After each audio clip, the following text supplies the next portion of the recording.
I'm going outside my box. We're like almost 3 minutes beyond start time. This is like, I'm really pushing myself on this one. I am getting a little itchy. I'm starting to twitch, Yeah. actually. Although this clock.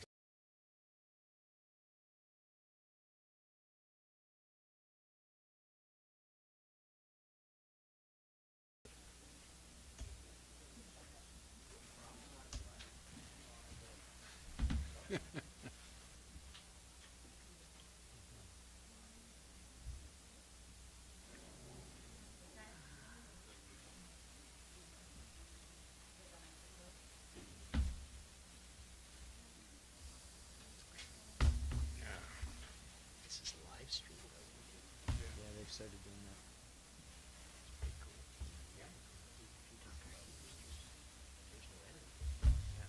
Correct, which is great. And I notice we haven't been getting any. Yes, it is. And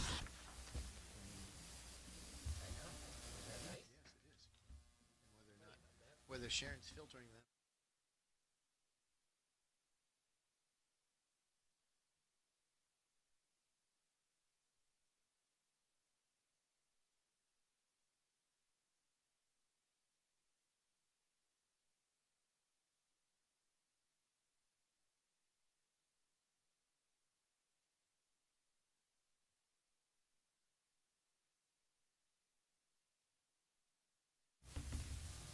6:34. All right. Welcome. Like to welcome everybody to the meeting this evening. We have a few items. Right off the bat, I want to mention some amendments to the agenda. On item number 3, which is a site plan amendment, on the second line, there's an addition. So the sentence will read, is proposing a building addition, parking and parking waiver for property located at 12 Market Street. And also at the bottom of the agenda, we've also got a note that this meeting will be recorded by Channel 17 and will be live streamed on YouTube. We're live. So before we get going this evening, I do want to sort of put a little bit of an overview in place and just sort of frame tonight. Beyond the site plan amendment, we will have a conceptual discussion presented to us for some potential redevelopment and revitalization of Essex Way. And I just wanted to remind folks that, number one, this is part of the Essex Town Center redesign plan that's in place, that's in progress. And to that point, there's an additional sign up on the table if you want to be included for the email distribution about news. Is it a blog, Dana, or is it just your distribution list for the Essex Town Center? It's just an email listserv. Okay, so that is available there. It's a piece of paper closest to the wall, which if you would like to be included in discussions about the town center redesign, make sure you get your email on there. So the conceptual discussion is part of this town center redesign. Dana, is there anything you'd like to throw into that at this point, or? To reiterate what you just said, which is the town center update project, ETC Next, involves a lot of area. It goes up Route 15 into, along what we call the transition area up to Essex Center. And the proposal by Peter Edelman tonight is a component of the town center, and the project that we have going is separate, but the timing of the filing of this application, we're hoping to use to advise us and perhaps work collaboratively. And so we don't want to mix up the two right now. Right. So in addition to this, again, just to help everyone understand what we're going to be looking at tonight, I'd like to ask Mr. Raphael to sort of give an overview of what a conceptual discussion is. So I'm going to read out of our Town of Essex subdivision regulations, section 2.3 review process, just the definition of what a conceptual discussion is, since we don't do a lot of those here. So section A, conceptual discussion. An applicant may schedule a conceptual discussion with the Planning Commission prior to developing and submitting a formal application for subdivision review. The purpose of such a discussion is to explore possible concepts for developing a site without requiring detailed surveying or engineering data. This is intended to be an informal exchange of ideas. It is not binding, and it is not intended to result in approvals or denials of development plans, nor does it imply approval or denial when formal application is made. Notification to abutting landowners is required by first-class mail. And then it just goes on to say what's required for submission for that. So basically, it's an idea. And we're going to be looking at ideas this evening. And I wanted to remind folks about the town center redesign, ETC Next, because that is going to be where a lot of the enabling work is done. And that's what I really want folks to keep that in mind and to participate as they're able, because that will be the big project, the vision for that section of town. So I really want everybody to keep that in mind tonight when we get to the conceptual discussion, that this is a piece of, but not the total. So please, this will be a good discussion, I believe. So the next item on our agenda, we're going to move on, is public comment. Now, I'm sure everybody here is going to be talking to us or want to talk to us, but we generally have reserve this section for any commentary that folks want to present to us for items that are not on the agenda. So this is just sort of an open forum.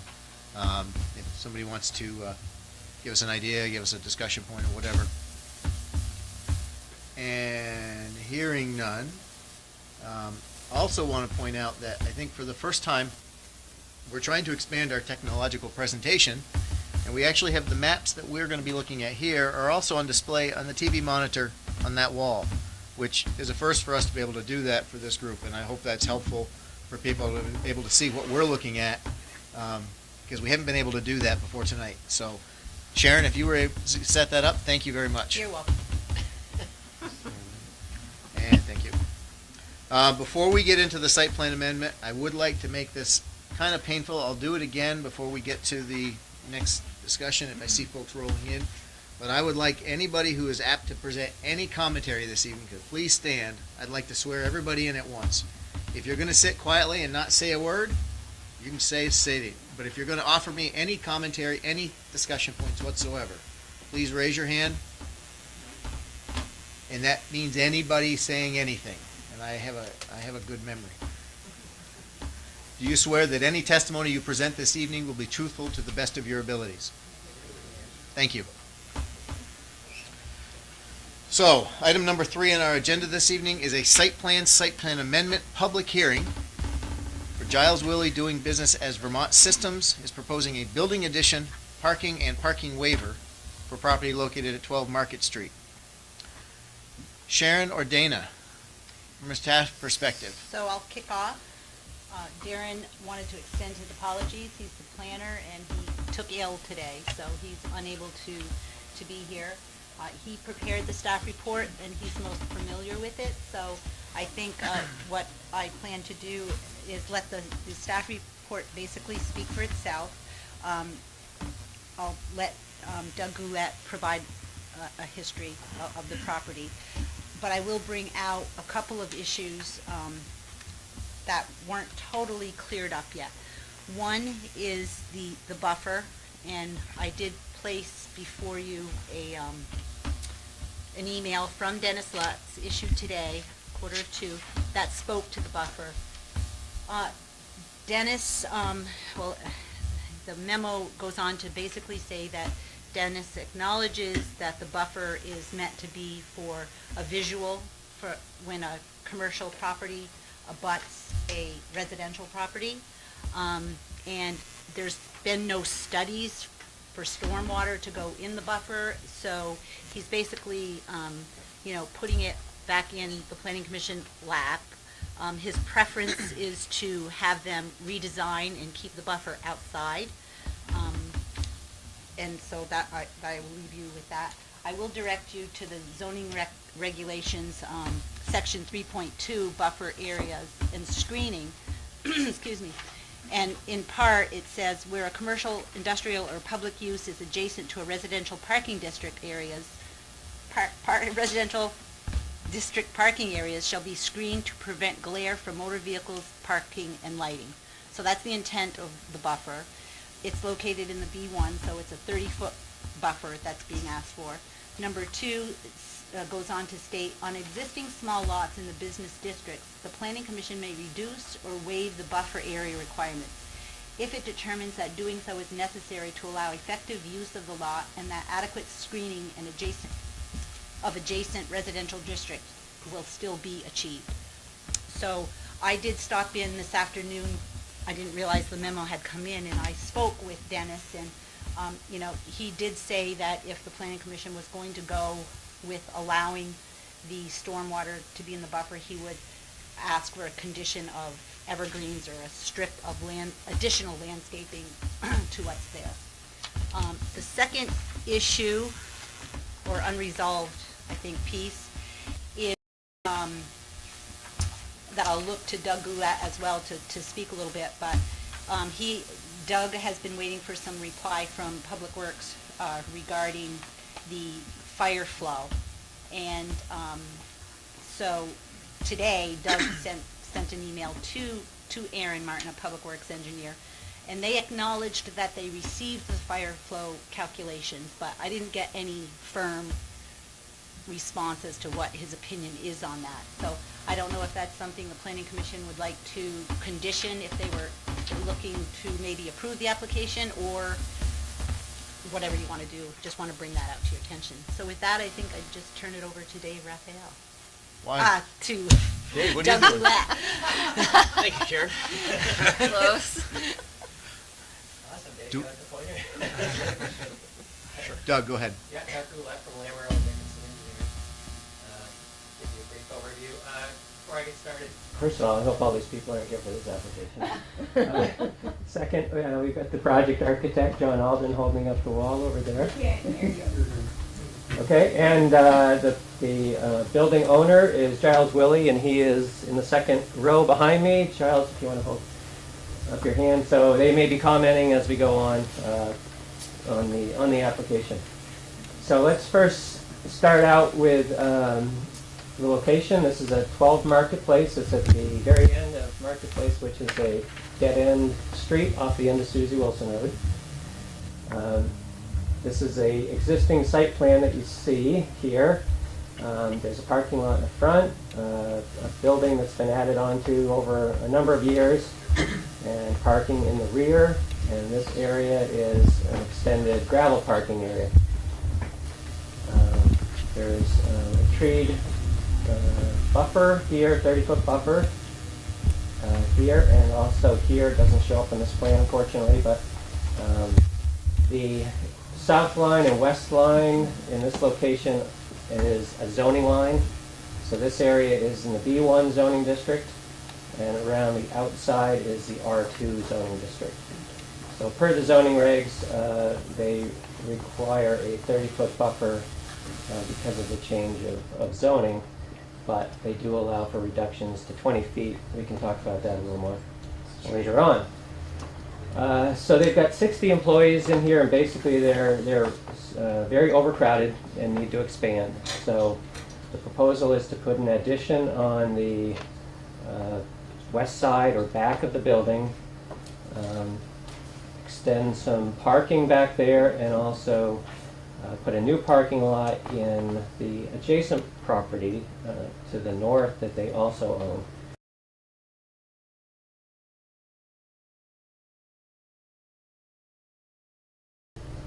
Part of the original subdivision of the town marketplace. So there are 3 lots starting at Susie Wilson Road. This is lot 4, this is lot 5 of the old subdivision plans. So the applicant owns this lot and this lot. So Sharon, I'm going to have you go to the updated sheet 1. No, gosh. So my eyes aren't back. Go. One right here? Yep. So this is the proposed site plan. As I said, we've got about a 2,800 square foot footprint Sorry. building located here. It'll be connected in 2 locations to the existing building. It's a 2-story building. They'll have office spaces, meeting rooms, and such here. So the intent is to go from 60 employees to 70 employees. So like I said, they just need a lot of extra elbow room, so this addition will give them that. The entire rear parking lot that you saw in the existing conditions plan will be removed starting here. And there'll be a new parking lot. The primary entrance to the new addition will be around the back, so there's a new sidewalk, 5-foot concrete sidewalk. In this location, again, new parking here, and then a new gravel parking lot proposed on lot 4, which would have a new curb cut, 24-foot drive to Marketplace in this location, and also connect to the new parking lot in the rear. Existing, let's see here, check my notes. Again, it's a 2,800 square foot addition. Stormwater, let's jump right into stormwater. The existing stormwater on the site, first of all, it's a relatively flat site. The water in the front parking lot generally drains to the south. There's a dry well down there, and it goes into the dry well and also just infiltrates into the lawn. This part of the site here drains into an area here, again in the woods, infiltrates into the sandy soils. And most all of the back drains to this location right here, which is a slight depression in the soil, in the site rather, site grading, and again infiltrates in. So there's no structures, there's no culverts or anything, it's a sheet flow and then infiltration. Giles can comment on the fact that there's never really been any ponding. On occasion with frost there's a bit down here, but generally it's from runoff from neighbors, not from the site itself. So the existing building and the proposed addition are served actually by an on-site septic system located at the corner of Marketplace and Susie Wilson Road underneath the Velco power lines. So it's a big on-site system designed for 2,000 gallons a day, and it serves lots 2, 3, 4, and 5. So if you're familiar with that area, it serves the Forcier Aldrich building, a small, used to be a retail valve store on this lot, and it serves this lot, which is obviously vacant, and the existing. So it has extra capacity to accommodate the new addition and the additional design flows. So we'll be applying for a water and wastewater permit to utilize the existing community system to serve the extra employees that we're going to be generating, or the flows from the extra employees. Water is connected to municipal water on Marketplace. There's fire hydrants and water mains there, and the water service will just be extended internally to the new addition. And finally, stormwater. We will need a state stormwater permit because of our added impervious area. So the new impervious area in the rear will pretty much follow the same flow characteristics as it does now. It'll flow to the north and east, and we're proposing a new stormwater infiltration area. It's really about a 3-foot deep grass depression with 1-on-4 mowable slopes, and a 3-foot deep forebay, which will be lined with crushed stone. So that will take the stormwater from the rear, and probably 2/3 of the new gravel parking lot will flow to the south into a swale, which will be culverted, and then discharged into that infiltration area. The improvements in the northwest corner of the site will flow overland to, again, another 18-inch stormwater infiltration area, again grassed, 18 inches deep. Pretty subtle little improvement there. We'll be putting in a new curb, some new curbing, a new apron as per the Public Works desire. And there's also a gravel path proposed across Lot 4. Vermont Systems currently owns Lot 3 as well, and would like just footpath to get to that through the woods.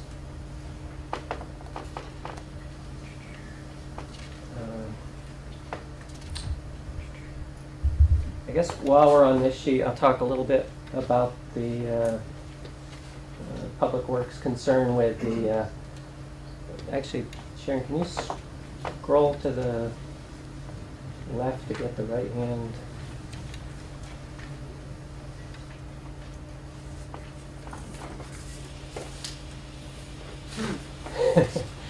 Increase in size, magnify it, so. Increase this.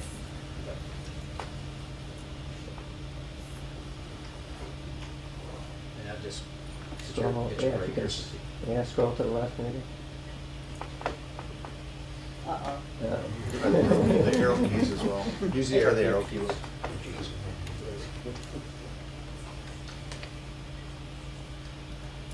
We've only got 40 people critiquing your computer skills. Okay, that's perfect right there. So as I said, we've got a zoning line right here, and with it is an associated 30-foot buffer, which is this dashed line right there. So all of the proposed improvements, either existing or proposed along the southern line, have been kept out of that buffer. In this area,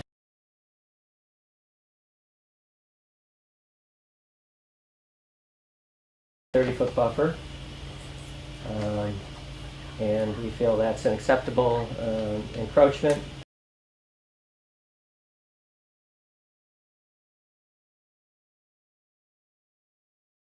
It starts right there, and it follows the property line all the way to the corner, and then from here it goes all the way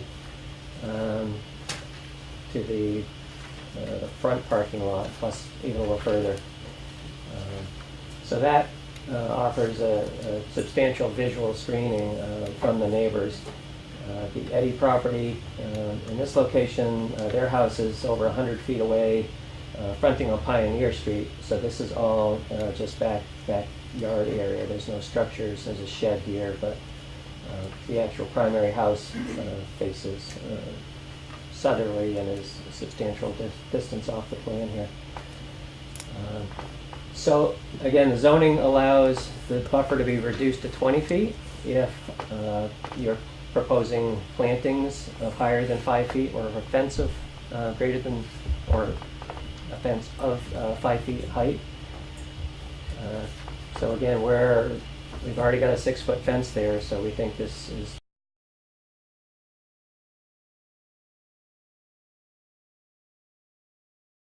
shown here is the 20-foot buffer. So if you were to accept the 20-foot buffer, the 20-foot buffer is obviously 10 feet on the east side of the existing buffer, and that new buffer line would be tangent right there to that curve, and would cut about 3 feet of that parking space right there off. So your waiver now is minuscule as far as approving some asphalt within that buffer zone. Public Works commented on this stormwater infiltration plan being in the buffer. We see no issue with, we see no reason why it shouldn't be in the buffer. It's a landscape feature. It'll be grassed. As I said, it's the 1-on-4 slopes. It's 3 feet deep.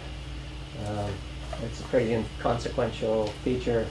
I'm not sure why you would need to screen something that's basically a hole in the ground as opposed to something above grade.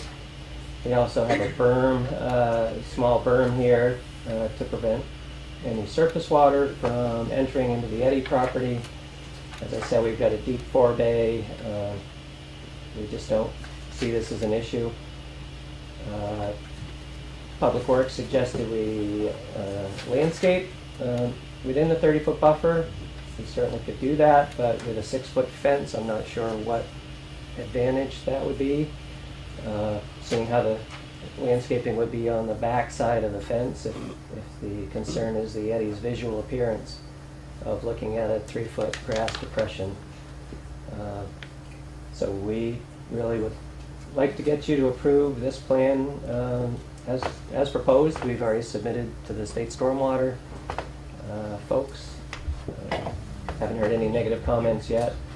So Public Works initially said they wanted it in the northwest corner of Lot 4, which would put it way off the screen here. Again, this is the natural low area. You know, forcing water all the way to the opposite side of the site just didn't make any sense. Plus, we'd like to retain a little area to the north in case they ever wanted to put another modest structure on Lot 4. So for us, this is the best spot. We've got a 6-foot tall fence that's already screening this area.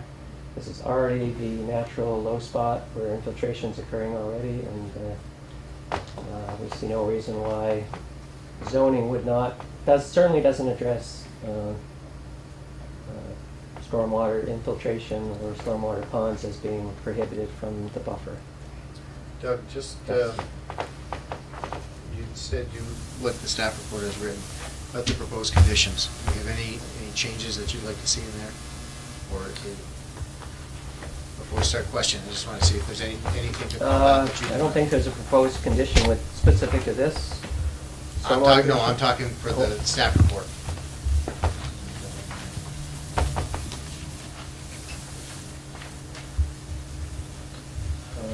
No, the way they're written right now, it's acceptable.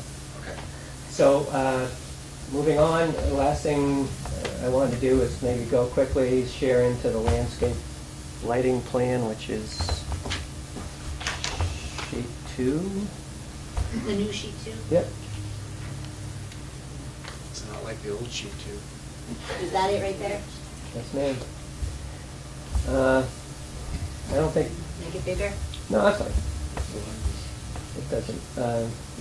So I just want to point out, if there's questions, we can come back to it. But we're proposing 7 new LED lights, 4 in the area of the new parking area to the north, the gravel parking area, and 3 down around in the vicinity of the rear parking area. Lighting levels are shown here. Darren has looked at them, felt that they were acceptable. So that's the lighting. All LED down shielded 15-foot tall poles that are proposed for the new fixtures. Landscaping, we're proposing right now, down in the lower left, there's a number of utility boxes right at the main entrance, the existing curb cut to the existing. We want to reduce their visual impacts, plus help to soften the stormwater pond, so we've done some fairly heavy landscaping in front of the boxes and in front of the pond. In addition, because we're cutting trees in this area and we're going to have a parking lot 15 feet or so off the existing drive, we're putting a row of trees between those two hard surfaces to soften that visual appearance and to give some shade for the parking in the gravel parking area. And we've also done added additional deciduous trees in various locations as seen here. Some plantings on the north side of the new building, some shrubbery along the foundation, and some ornamental grasses and such along the eastern facade of the new building near the entrance. All right, that's it. Thanks for your patience. All right. That was good, because we normally, staff does a presentation first, and obviously with Darren being out, it was helpful to be able to frame that. So, commissioners, before we open the public hearing, do you have questions for staff or for applicant? Yes. I have one question. Did you say that you're going to have the new main entrance is going to be in the new addition? Into the facility is right here in the existing curb cut. That'll stay. There is this new curb cut to the parking lot, but signage will dictate that people will still come in here. Okay. Employees may come in here, but Right. a visitor would know enough to know. I'm fine. Yep, no problem. So I do have one question. John, do you have any? No. David? John? Good. We mentioned the vinyl fence repeatedly throughout the thing is providing some, actually satisfying some of the buffer requirements that Public Works mentioned. I don't find any reference, maybe I missed it, but I didn't find any reference to that being a continual item. you know, right now, we talk about that satisfying the buffer, some of the buffer requirements, but I don't find there any condition that that should remain, is that? We should make a condition that the fence stay in place. We, over the past few Yeah. amendments, we allowed fences to not require a permit or review, so yes, good catch. I Okay. think that Who we owns that say fence? the fence shall remain in place during the life of the project. Good question, who owns the fence? The application. Okay. I do have, can I follow up on that just real Yeah. quickly, Dustin? There is I think a typo on line 149 of the staff report. It says the site plan shows that the applicant plans to extend the existing 6-foot tall PVC stockade fence up to the edge of clearing on 10 Marketplace. We're not proposing any extension. As I said, the fence ends right here in the location of the stormwater, so we don't see any reason to extend it.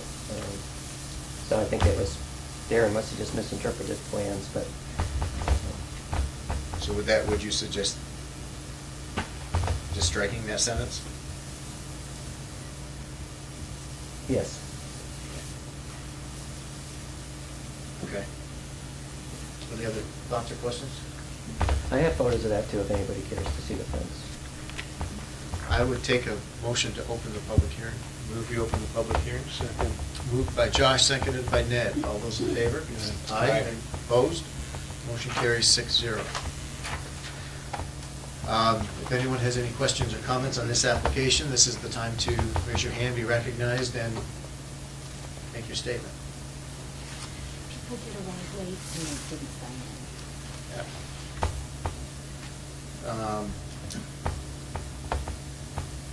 So I think one of the concerns I had was on the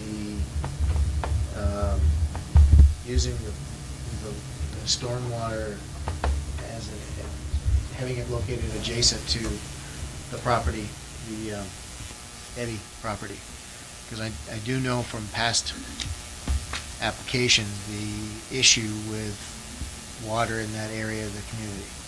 But I am looking at the statement from Dennis, and I think we need to include this in our finding, that, you know, Public Works is now at this stage only concerned about the use of the buffer, which they want the visual screening is what it sounds like. I think if we have the fence there, and then the other screening that we've been requested, I would say my concern about the water and the buffer and so forth is gone. Does anyone have any concern about the waiver requested? Doug, again, you were talking about, explain to me again the difference between the 20 and 30 foot. 30 foot standard. And then the zoning, I can read it if you like, but that, now, it's Just just, give me so, Your interpretation of the situation is? is that the buffer can be reduced to 20 feet if you either have plantings in its initial stage, 5 feet or taller, or a fence, 5 feet tall. Okay. Other than that, I think you could just plant the heck out of it with little shrubs and things and wait, 10 years for them to grow up. There's no requirement in that 30-foot buffer to initially do taller plantings, so you get that bonus that if you go in and plant or put, either a fence or plantings in 5 feet tall right from the start, you can take that 30 and go to 20. That's my interpretation. Okay. Sharon, do you concur with that? Yes. David? You don't? No, I concur with that. I'm just struggling with B1, which says parking areas and access drives except as specified above for the RPDI district may be located within the side and rear yards, but may not be located within required buffer areas. So this would be where if we decrease the buffer to 20, it wouldn't be. Is that correct? Decrease if you accept the 20-foot buffer. Yeah. A portion of one parking spot that's in, which, well, you could eliminate that parking spot. And, we're in excess of one spot technically. We've got 81 spaces, and the formulas say we need 80 spaces, so. Okay. Ned, what are your thoughts? 20-foot, would you be inclined to accept the 20-foot I think interpretation? I could live with the 20 feet as long as we have a good barrier there. John? Or Yeah. anything else, Ned, sorry? Yeah, I'm a little concerned, the gravel lot, Yeah, of getting spillover on the stormwater. You know, that I see as a potential problem if we had some really heavy water. okay. Those are my two concerns. I'm not sure either one is necessarily a deal breaker. I think it's kind of hard to follow this grades on the site plan to tell where they're going with it, so. Doug, you want to respond to the gravel? Sure. Sharon, if you want to go back to the updated sheet 1. Yeah, I don't know exactly. The slope is pretty modest. I think it's about 2% on that gravel drive, just for that reason, so that you don't get a lot of erosion and washing of the gravel. Is it this first one? Yep. Yeah, first one. Yep, so if you can just kind of scroll to the right. Other right. Other right, right. That's Yeah, perfect right I'm there. just worried about washing across the parts of that. Yeah, so these are 1-foot contours, so there's, pretty modest slope here. And as you can see, there's only, I guess there's a 2-foot drop across this entire length. So, again, we're not really anticipating anything. There is a grass swale in this location to the south of the parking lot, so if there were any gravel washing, it would be contained in that grass swale, and if it was even worse, it would end up in the forebay, which is the intent of this, is to catch sediment before it gets deposited into the actual infiltration area. So there's kind of 3 safeguards. This would be grass swale would be number 1, 2 would be the forebay, and 3 is the ultimate discharge there. We have along the drive right here, you can see a bit of it. We've got a stone infiltration strip that we put on just to reduce the size of this pond. So that would act to reduce any gravel that would be exposed stone aggregate right at the surface, which would collect any gravel runoff. So the high spots here. So everything's flowing, internally into the site, not flowing off the site or toward neighbors' property. Okay, as long as it's contained. Okay. John, your turn now. I won't cut you off again. Promise? No. I'm okay with the reestablishing the buffer at 20 feet as long as we provide a condition that the fence will be there forever. I keep thinking that there must be a way we could waive parking spaces instead of waiving going into the buffer, but I don't think there's a way to do that. So I'll just stop right there. I'm okay with it, as long as we add that condition. So if we brought the buffer down to 20, accepted the buffer at 20, we're still touching one spot. So if we struck that one parking spot, we could completely stay out of the buffer? I mean, I'd love to say I could move everything just a few feet to the west. Pretty tight already. It's tight right there. I mean, we've got sidewalk and we've got a planting strip and a drip edge for the road, for the building. John doesn't want to move his building, I bet, so.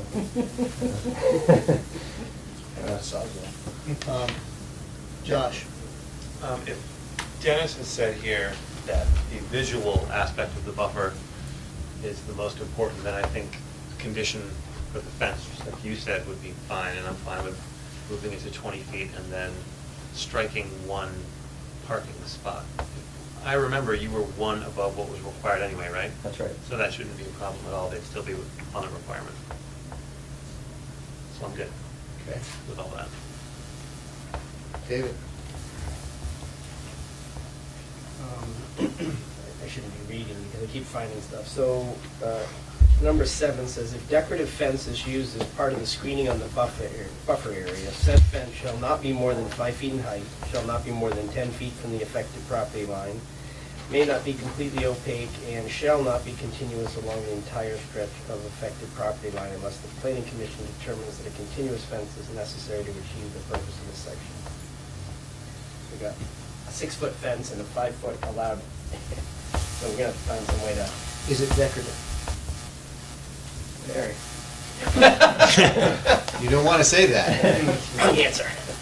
I'm gonna show you fence design pictures and you can decide if it's different. So if we were to go with this, we would have to basically come up with our finding that says that this is not considered a decorative fence, it's for visual screening, it's pre-existing Pre-existing is fence. what I think might Yeah, that's it. It's pre-existing, it satisfies the screening intent of the buffer.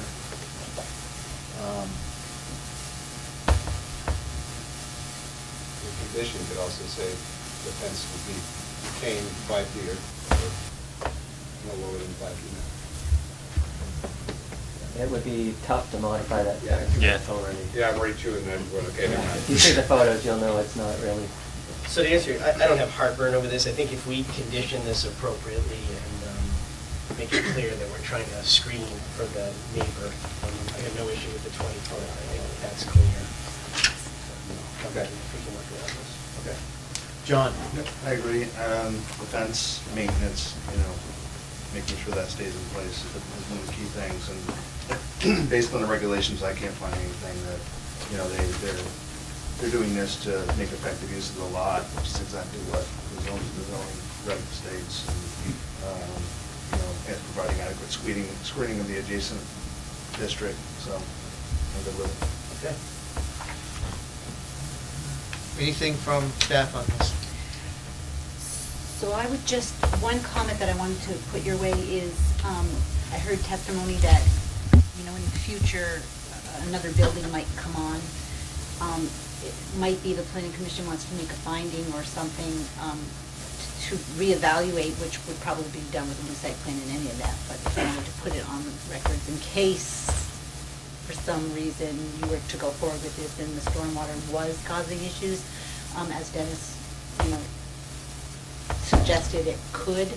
I just put that out there for you to So consider. to reevaluate the stormwater distribution on the lot, if any further development is done. On either lot, I would Can I think, play with that for a second? absolutely. So what happens if the applicant sells that parcel to somebody else and that person comes in with an application? So then it should be a condition than a find, rather than a finding, that states so as owner, he owns both lots, as owner, when he sells that lot, he's going to know, and future owners should know, so I don't know if that can go in a deed or not, but a good lawyer should find the PC approval and find the findings and conditions. I don't know, but I'm not married to, So that would essentially to it, be- I just wanted to put it out there for you. Potentially any further development on either lot would trigger a stormwater review or stormwater distribution, or whatever you want to call it.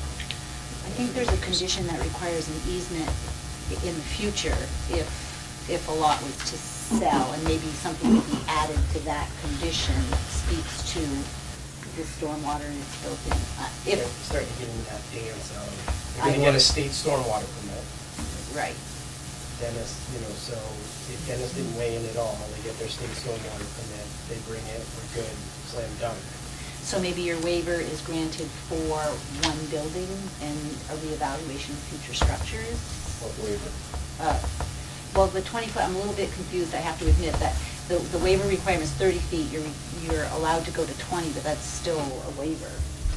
The stormwater is not one of the items that, in my read, that requires a waiver for intrusion in. Does it? Are you looking at what you read earlier, the parking areas and access drives except as specified? Yeah, and then the whole 3.2, parking Right. areas and access drives, except as specified above the RPDI, may be located within side but not within required buffer areas. I don't see anything about stormwater.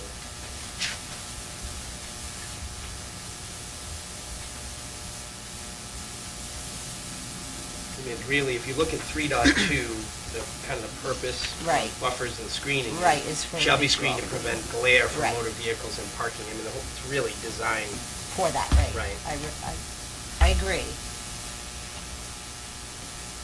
And I guess So that, what- and what- I guess what- that satisfies. What would we be trying to secure? What would we be trying to? Well, I guess trying to secure something from Dennis's comments of like, without studies, which they don't plan to do, they have no, let me just go and read here. Oops.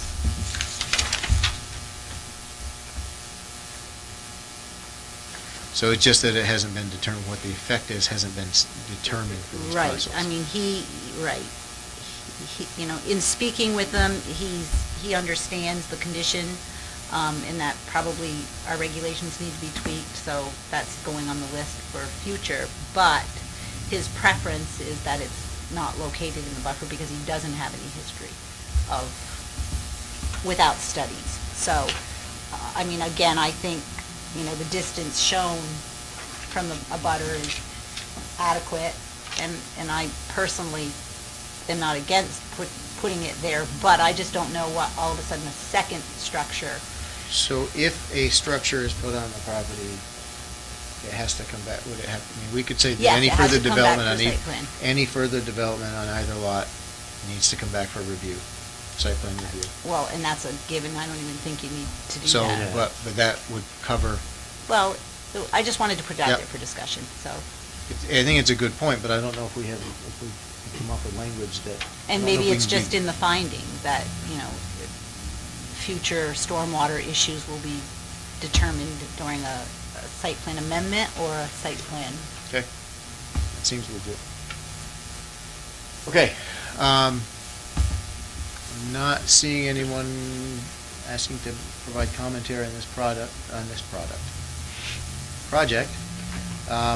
So I would ask for a motion to close the public hearing. I move to close the public hearing. Second. Moved by John Schumacher, seconded by Josh. All those in favor? Aye. Opposed? Motion carries 6-0.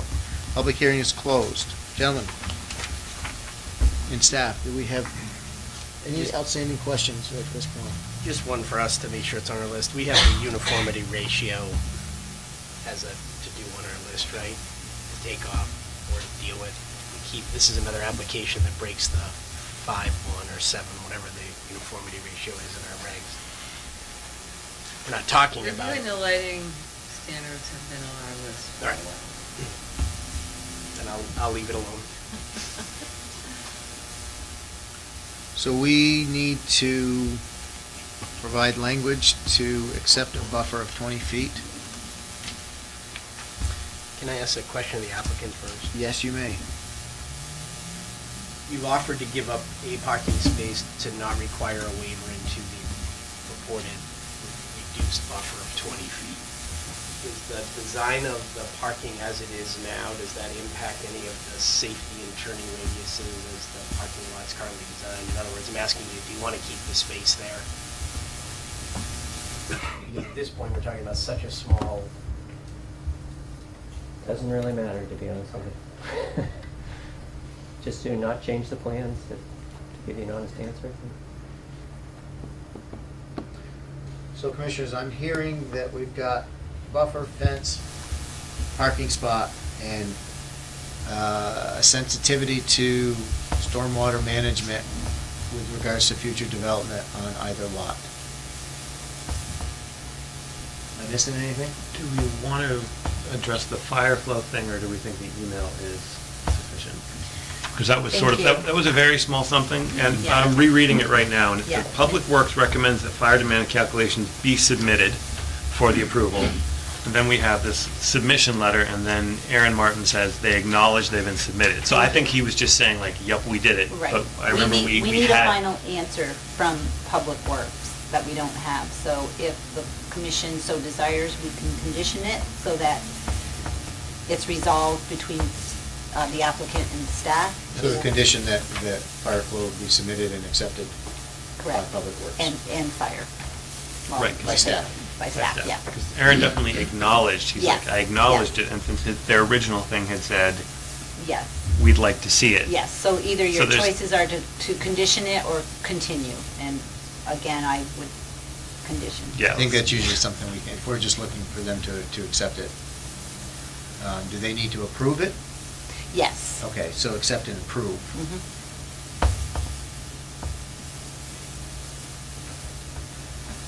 Anything else that we're missing on this? David, you're digging, so what points are you still uneasy about?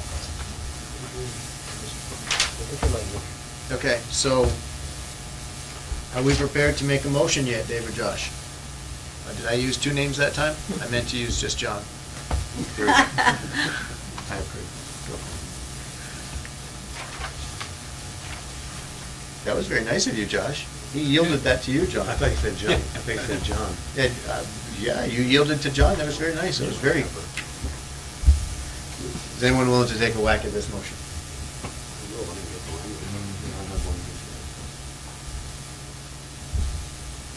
Computer issues.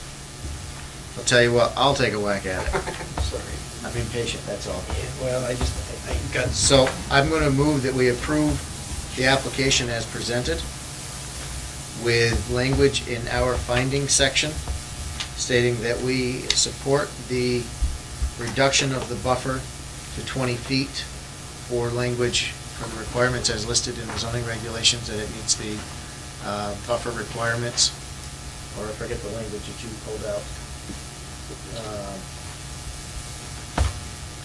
Or that, Doug, that you had language that identified the reasoning why we could go down to 20 feet. My memory's not that good, so, It's condition, number 4 on page 52, okay. so I can grab that language I from think there. grab that language, and that's why we support the reduction of the buffer to 20 feet. With the reduction of the buffer to 20 feet, we have asked the applicant to reduce the parking by one spot so that there's no intrusion into that 20-foot buffer. It's actually number 6, Sharon, it's not number 4. Sorry. Okay, thank you. Yep. That's why I was. We recognize that there's an existing 6-foot vinyl fence. And we are requiring that to be retained and maintained to provide the visual screening between the properties and its current location. And we will add a stipulation or condition that reflects that.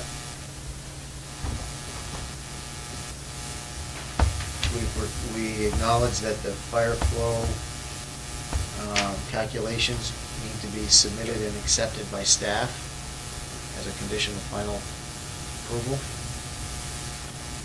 And that the commission believes that the stormwater distribution on both sites should be reevaluated if there's any additional development. And then we would have a condition to support the inclusion and maintenance of the fence, condition to strike one parking spot. That's what I've got so far. Condition for fence, condition for the fire flow with staff, and Parking. reduction. Yep. So that's what I'll offer. Second. So motion, me, seconded by John Mangan. Question? Yep. The pictures that were sent around contain some plantings and trees. Do we want to add a condition that those trees remain, or that that's one of the things that's, What is that language in number 6 read? a combination of landforms and plantings or decorative fencing is used such that the height of the screening at the time of planting is at least 5 Okay. feet above the elevation at the nearest point of the property line, and the width of the required buffer may be reduced to 20 feet in the business district. So the plantings, the existing plantings should be maintained, again, to meet the, so I would offer that we modify our finding to state that the area is already vegetated, fenced and vegetated, and then the condition for the fence also include the maintenance of the vegetation. And normally, I think our regs were amended to include landscaping for the whole site for the life of the project. So I'm modifying that, John, are you supportive of that Yes. modification? Yes. Do we have any other additional commentary? John? I just want to offer that we also wanted to strike starting on line 148 after properties through to 151. Yep. That's I would accept that. Sentence, yeah. You good with that? Yes. Okay. Any additional discussion? All those in favor of, David, you good? All those in favor of the motion as moved? Aye? Aye. Opposed? Motion carries 6-0. Thank you. Okay. So, now, as we prepare to move into the next, which is our conceptual discussion, I would like to take a moment. Excuse me. Yep. Everybody make sure you sign in if you haven't before you leave. Thank you. So I would like to take a moment and introduce John Alden, who is a member of the Village Planning Commission. And as we've been trying to promote a little collaboration, I would like to invite Mr. Alden up and join us at the table to be a visiting planning commissioner and sit with us and engage in this conversation. Thank you. John, thanks for joining us. So now we have John, Dave, Dustin, Josh, and John, and Ned. So, Dang it, changed me. A couple of us, Yeah. these are gonna have to go to Jay's. so as we get ready to move into the conceptual discussion, again, there will be an opportunity for folks to offer comment. And I would like to once again, if anybody had come in after I asked everybody to swear in, I would do this one more time and ask you, if you're going to have to offer comment and you haven't sworn in yet, please stand. You're good. Do you swear that any testimony you present this evening will be truthful to the best of your abilities? Thank you. Painless, I hope. Yes.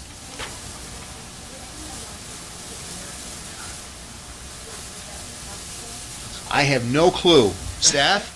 To put it on, We just barely figured out how to turn the TV on this week, please. Yeah. One thing at a time. I'll try and have this a little bit longer. Yeah. This came on because I was dying earlier, and now it feels nice over here. So, once again, as Sharon said, make sure everybody has had a chance to sign in. There's a additional sign-up sheet for information on the town center. Next phase, or ETC next. Okay. So, for this conceptual discussion, Mr. Edelman, I'm going to actually turn this over to you at this point and let you run for a while. Very good. Appreciate it, Dustin. If you'd like, maybe you might set that on the table, and that way you maybe just slide your chair over a little bit and point that towards you. No, just, I was thinking to the end. We'll bring the whole table over. Yeah, the table's on wheels, so. Okay. Unless you want to hold the mic. No, it's all right. It's okay. Well, first, thank you all for coming. Some of you know me, some of you don't. I've been in front of the board, in front of the town many times over the years, but I haven't been here for quite a number of years. I have a presentation that I would like to, a concept I'd like to present, and I'm doing it to get a sense of community feedback and what I can do with the plan to improve it and to make it work for both the community and for myself. I did add 2 recent photos that are on the handouts, and I'm not sure if there are enough handouts for everybody. Or I recently added 2 photos to it, not in time for Sharon to get it on the board. So if I could just explain the first 2 photos, this is how at the time, the Lang Farm Center and the Inn at Essex looked when I came here a little over 25 years ago. And during that time of ownership and operating the two properties, we've had hundreds of people work for us, actually created hundreds of jobs, and have had thousands of people work for us in a 25-year period. And I take pride in being a good owner-operator and being part of this community. And as such, being an owner of these 2 properties my goal has always been to be the best of its class. And when the Inn at Essex opened, it was the best of its class.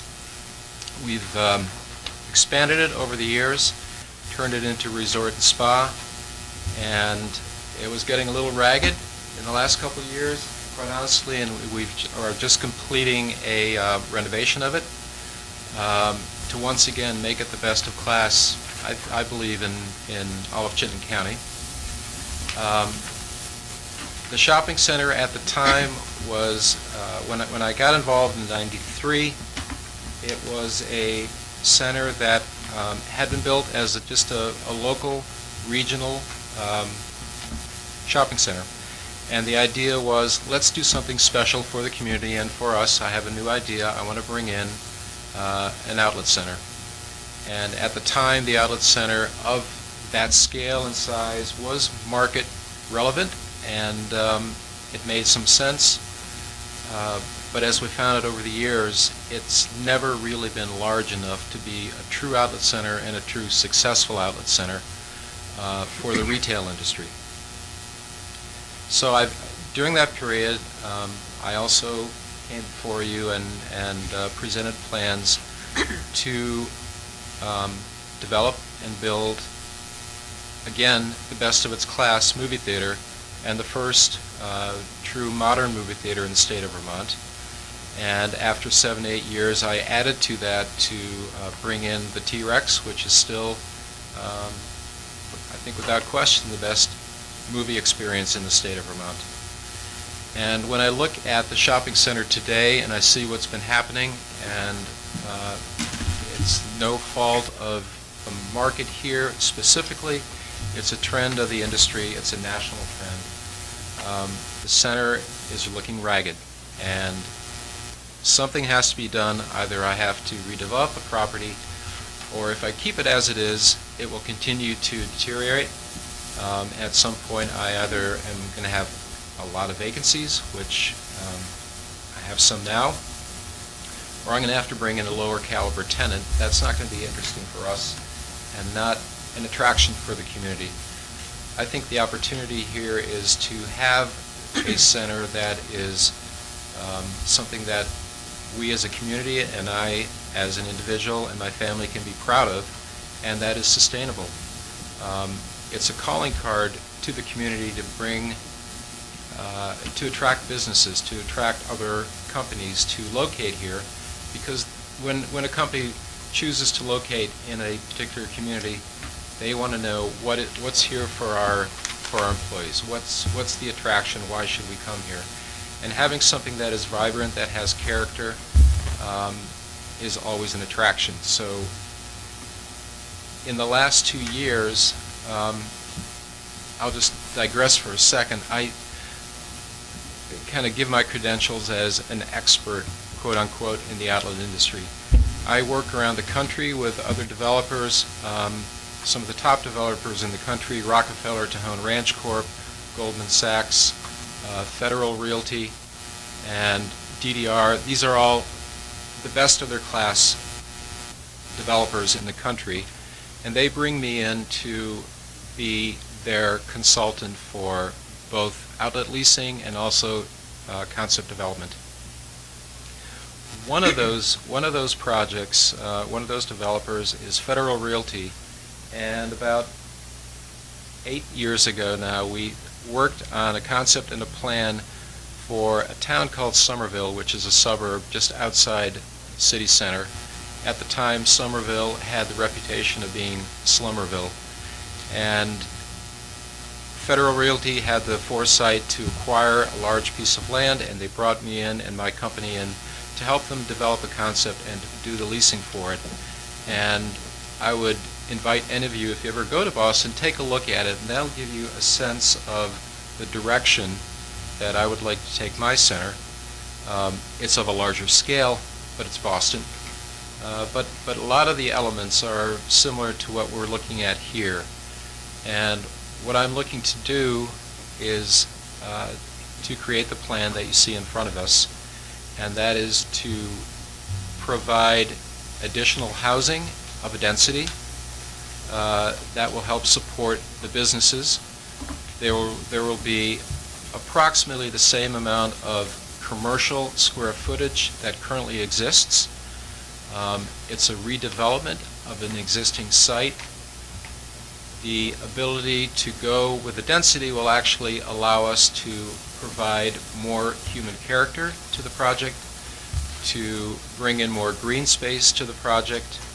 I'm sure you've all been out there, but if you drive through the parking lots, they're somewhat circuitous and not often that easy to manage. And I think we can make an improvement on the traffic flow, the pedestrian flow, the bicycle accessibility. And what we know is going to happen as part of that development out there in the Essex Town Center is when our neighboring property that's currently owned by Rick Bove builds his next building, the Old Stage Road is going to come straight through, and it'll cut through, it'll connect into the center. So these two developments will interconnect. And looking at that, I felt that the feature of the retail component that is currently existing is the building of, because it'll be right front and center of the road coming in, will now have 3 access points into the center. So the project does have great accessibility. It has a very good location. It has sufficient parking. If we can get the density on the residential side, that'll allow us to do underground parking under each and all the buildings, and that will give us the ability to have even more green space out there. The mix of the residential are going to be components of independent living, which is 55 and over. There'll be components for apartments for rent, and there'll be a component for up to maybe 50 condominiums for sale. That'll allow a mix of ages to come in and to really, I think, enhance the community of this particular part of Essex. What won't work, and I know won't work, on the commercial side is to keep the outlets as the center of what I'm doing. And I've been working over the years to bring in other service type operators and users. We've gone up and down. Some have stayed, some have left. I have some, as Karen Ayler with Centerpiece, who's been here for 30 years, and she's followed me around from when this was built way back as the Lang Farm Center. I have a daycare that has been here over 18 years. They do a fantastic job. We have a super little market, Sweet Clover. We're going to try to work to keep Sweet Clover here. I've sponsored several businesses over the years and supported their growth and their startup. One is now Turner Toy. I think it's time again for local toy stores to have a place and have an ability to grow. And you can see by his sales, they keep double, not inching up, but they're going up incrementally, almost geometrically, because he's providing a product that is in demand in the marketplace. As I work on the concept and redevelop 2 of the buildings, and the 2 buildings I'm going to be redeveloping are the building next to Hannaford, which is the Hammerfit building. I'll call it that because that's the feature of that building. And by the way, I am also, and my wife, are owners of Hammerfit. We employ 20 people there, and we have hundreds of members and participants. Their concern is, like many of my other tenants, and like I'm sure many of the community, what's going to happen to us as we go forward. I have several restaurants that we've been supporting and have had good relationship with, and they're going to be coming forward and staying with the project. But what I need to do, and I think to really make this work, is to create a bit of an edge, to have a bit of a vibe. Right now, very few people from Burlington will come out here to shop. Our tourist base, we're not that attractive to get the tourists to come out here. So what I'm looking to do is to create synergy between the movie theater, the resort, and the property here. And what I can do with the property is to provide more amenities, more entertainment. One of my first steps now that I'm working on, and I'll call it, again, for lack of a better word, but what people probably know as the Polo Building, which Polo is now gone. It's the building next to the movie theater. We've started and working with a local beauty salon, holistic health care provider to take her business currently, Purple Sage, that is, I believe Kim's out here, about 1,500 square feet, and we're going to expand that to 7,500 square feet and make it the best of its kind in the marketplace. And a component of that will be to add the first salt cave in Chittenden County. And it's a pretty exciting thing, and for me and for Kim. And the idea and the goal here is to really set a vibe for this whole community. And this is the first component that we're investing in that doesn't have to change much. The building itself will change. I want to change the facade. Some of the architectural will change and be obviously improved and renovated. The next piece I'm close on now is to bring a good restaurant, combining it with a brewery. That'll go into this building, and then becomes a chess game. Then as we develop over time, and this is a phased development, so I'm able to take down parts of one building, build, let them be absorbed, and take the existing tenants that are in there, relocate them if they need to be relocated, and if they want to be relocated. And by doing this type of a development, I'll be able to afford, and if they give me term, and term means they want to stay with me and we have a lease and they stay longer, I'll be able to give them financial support to allow that move to happen. And as we build new facilities, and these facilities are 30 plus years old, they need to be changed, they need to be redone. It'll allow that for me to build a better space for them. Some of the other amenities that I'm looking to bring in and entertainment activities are an upscale bowling alley. Bring in 18 lanes plus minus in that area. There's a bit of a prototype up in Stowe, if you've been up there, where they have 6-8 lanes. This would be similar to that, but obviously superior and larger. Something I think is good for our community, it's good for our businesses to be able to have another activity that we can do here.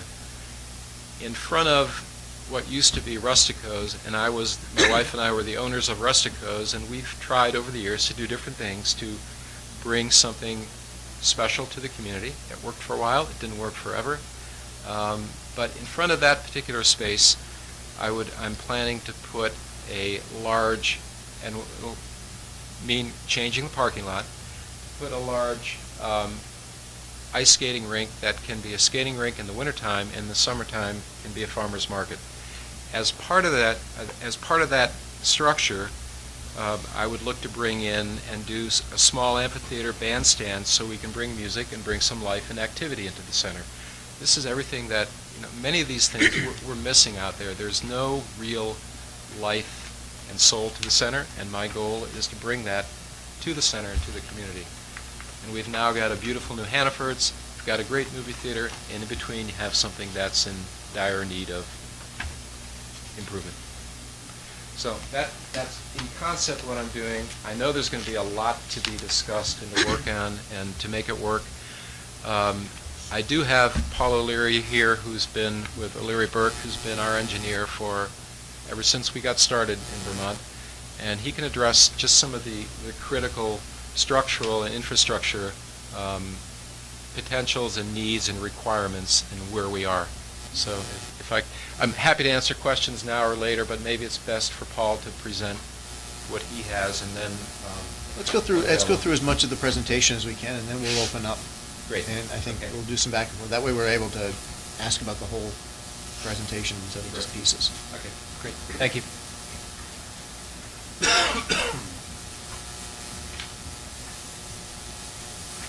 Good evening, Paul O'Leary with O'Leary Burke. And just to make a few comments, on some of the things that Public Works presented to you in a memo, and just kind of a broader review of where things stand. And I'll start with traffic. So essentially, the proposed plan keeps the commercial square footage about the same as it is today within the development, but it adds 400 to 600 residential units, depending on just what the mix ends up. So in terms of trip generation, we're probably talking about somewhere around an additional 200 PM peak trips, which is typically how we look at traffic. We examine the PM peak hour. And to put the 200 in perspective, if you look at the traffic study that was done for the whole area, the town center and the outlet center, including cinema and the new Hannafords, the expectation was that the whole center would produce about 2,200 peak trips. So when you look at the intersections, turning lanes, how they're designed, that's what we were looking at, back in the early 90s when we first, laid out the lane changes and we were going to have signals. Everything was predicated on this 2,200 PM peak trips. Today we're probably more around 1,600 trips. So we'd be adding about 200 trips to the existing mix. Now, how much is 200 trips? Well, a bank with 2 drive-through lanes would add about 100 trips. The new Hannafords produces about 495 trips in the PM peak hour. So, we're certainly adding more trips to it, but initial discussions with Public Works would indicate that, maybe a few minor tweaks here and there to the street network, but no major changes, currently are anticipated. Now, the town does have an impact fee schedule in place for any development that happens in the town center or the outlet center, so obviously we would be required to contribute to that impact fee schedule. And in terms of stormwater, the whole property had a stormwater pond that was updated in 2009 to the current state rules. Actually, the rules were just revised to the previous set of rules. That detention pond serves the outlet center. It also serves town center property and a portion of the former Dossey property to the north. The proposed plan would actually reduce the number of acres of impervious surface that's out there today. We would expect that there would be some stormwater changes, some improvements to comply with the current rules, probably a little bit more infiltration in places, a little bit more sheet flow, but in general, the stormwater system is there, it's in place, and we would just expect to have some minor tweaks. Water, in terms of water, we have an adequate water supply. We have some issues with fire flow requirements, storage and pressure. The town and CWD has already started talking on some of the other projects, how they're going to modify the system to take care of the fire flow issue. There's probably 2 or 3 different routes they can go. We can do a CWD, a citywide or town-wide solution, or we can just do a solution on-site. But essentially, it's just an engineering question. We've got plenty of water. We just need to provide adequate pressure and adequate fire flow. Sanitary sewer is the other item that Public Works talked about. And the town currently is only using somewhere around 55 to 60% of its capacity in the Tri-Town treatment plant. Tri-Town is Williston, Essex Junction, and Essex. So there's plenty of capacity. But the town has a sewer map, and the sewer map was originally, I think, drawn about 20 years ago, and it doesn't really allocate, but it assigns sewage to different parcels in the town. And currently, there's not enough sewage assigned to this parcel to cover the estimated 400 to 600 new residential units. So it would require that the sewer map be redrawn and more sewer allocation assigned to the parcel. Like I said, there's lots of allocation. All of us who have seen their water bill and sewer bills go up every year wouldn't mind seeing that bill spread out among a few more units. But again, engineering problem, not a difficult one, but one that would need to be worked out. Now, as you've all probably noticed, there's 2 different draft plans. And if you're looking at the residential section, the plans vary between 4 stories and 6 stories. And under the current zoning, we're only allowed a maximum height of 40 feet. 40 feet is tough to get 4 stories in, particularly with first floor commercial, right? 'Cause typically, we're looking for 11 or 12 feet for that first floor commercial, and doesn't allow, you know, if you want to do an apartment with 9-foot ceilings, et cetera, you're not going to make it in 40 feet. So it almost limits you to 3-story building currently. So that we certainly welcome feedback on the plan on any topic, but what we're most interested in hearing feedback from the board on is that, are you willing to entertain a change in the maximum height?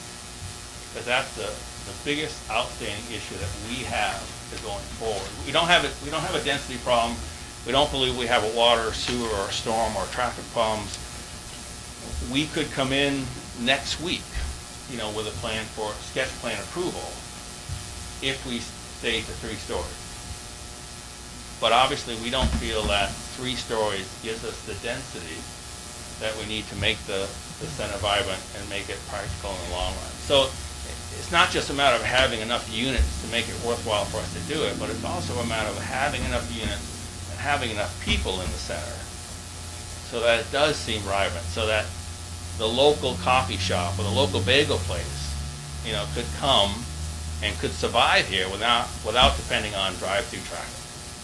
So we think the density is an important issue. We need an increase in height to get the density that we think we need to make the plan work. That's about it for what I have.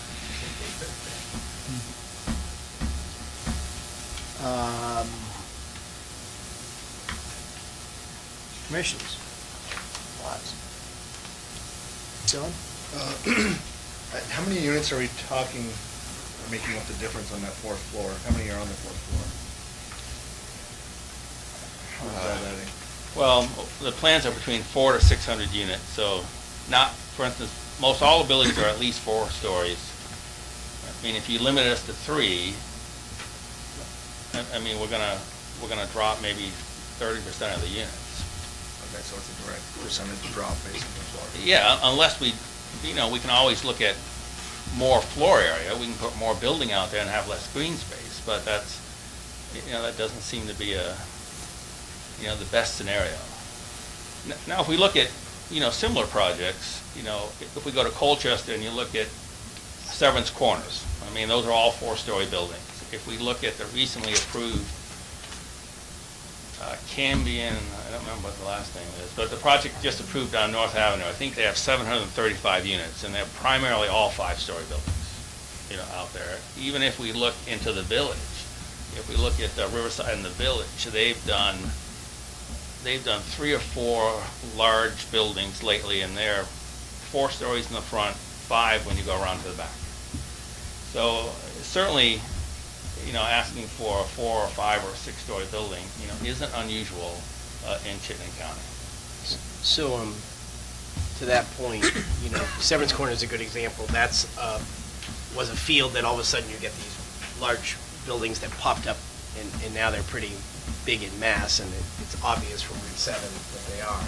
So how would a 4 to 6-story set of buildings, what would it look like from areas in the town, driving down 15, you know, how would it mesh into the existing infrastructure? Well, one thing, you know, the outlet center is quite a bit lower in elevation than Route 15. For instance, if we look at the All-Stage intersection, right, we're at the All-Stage intersection where what you know as Building X, you know, just went in.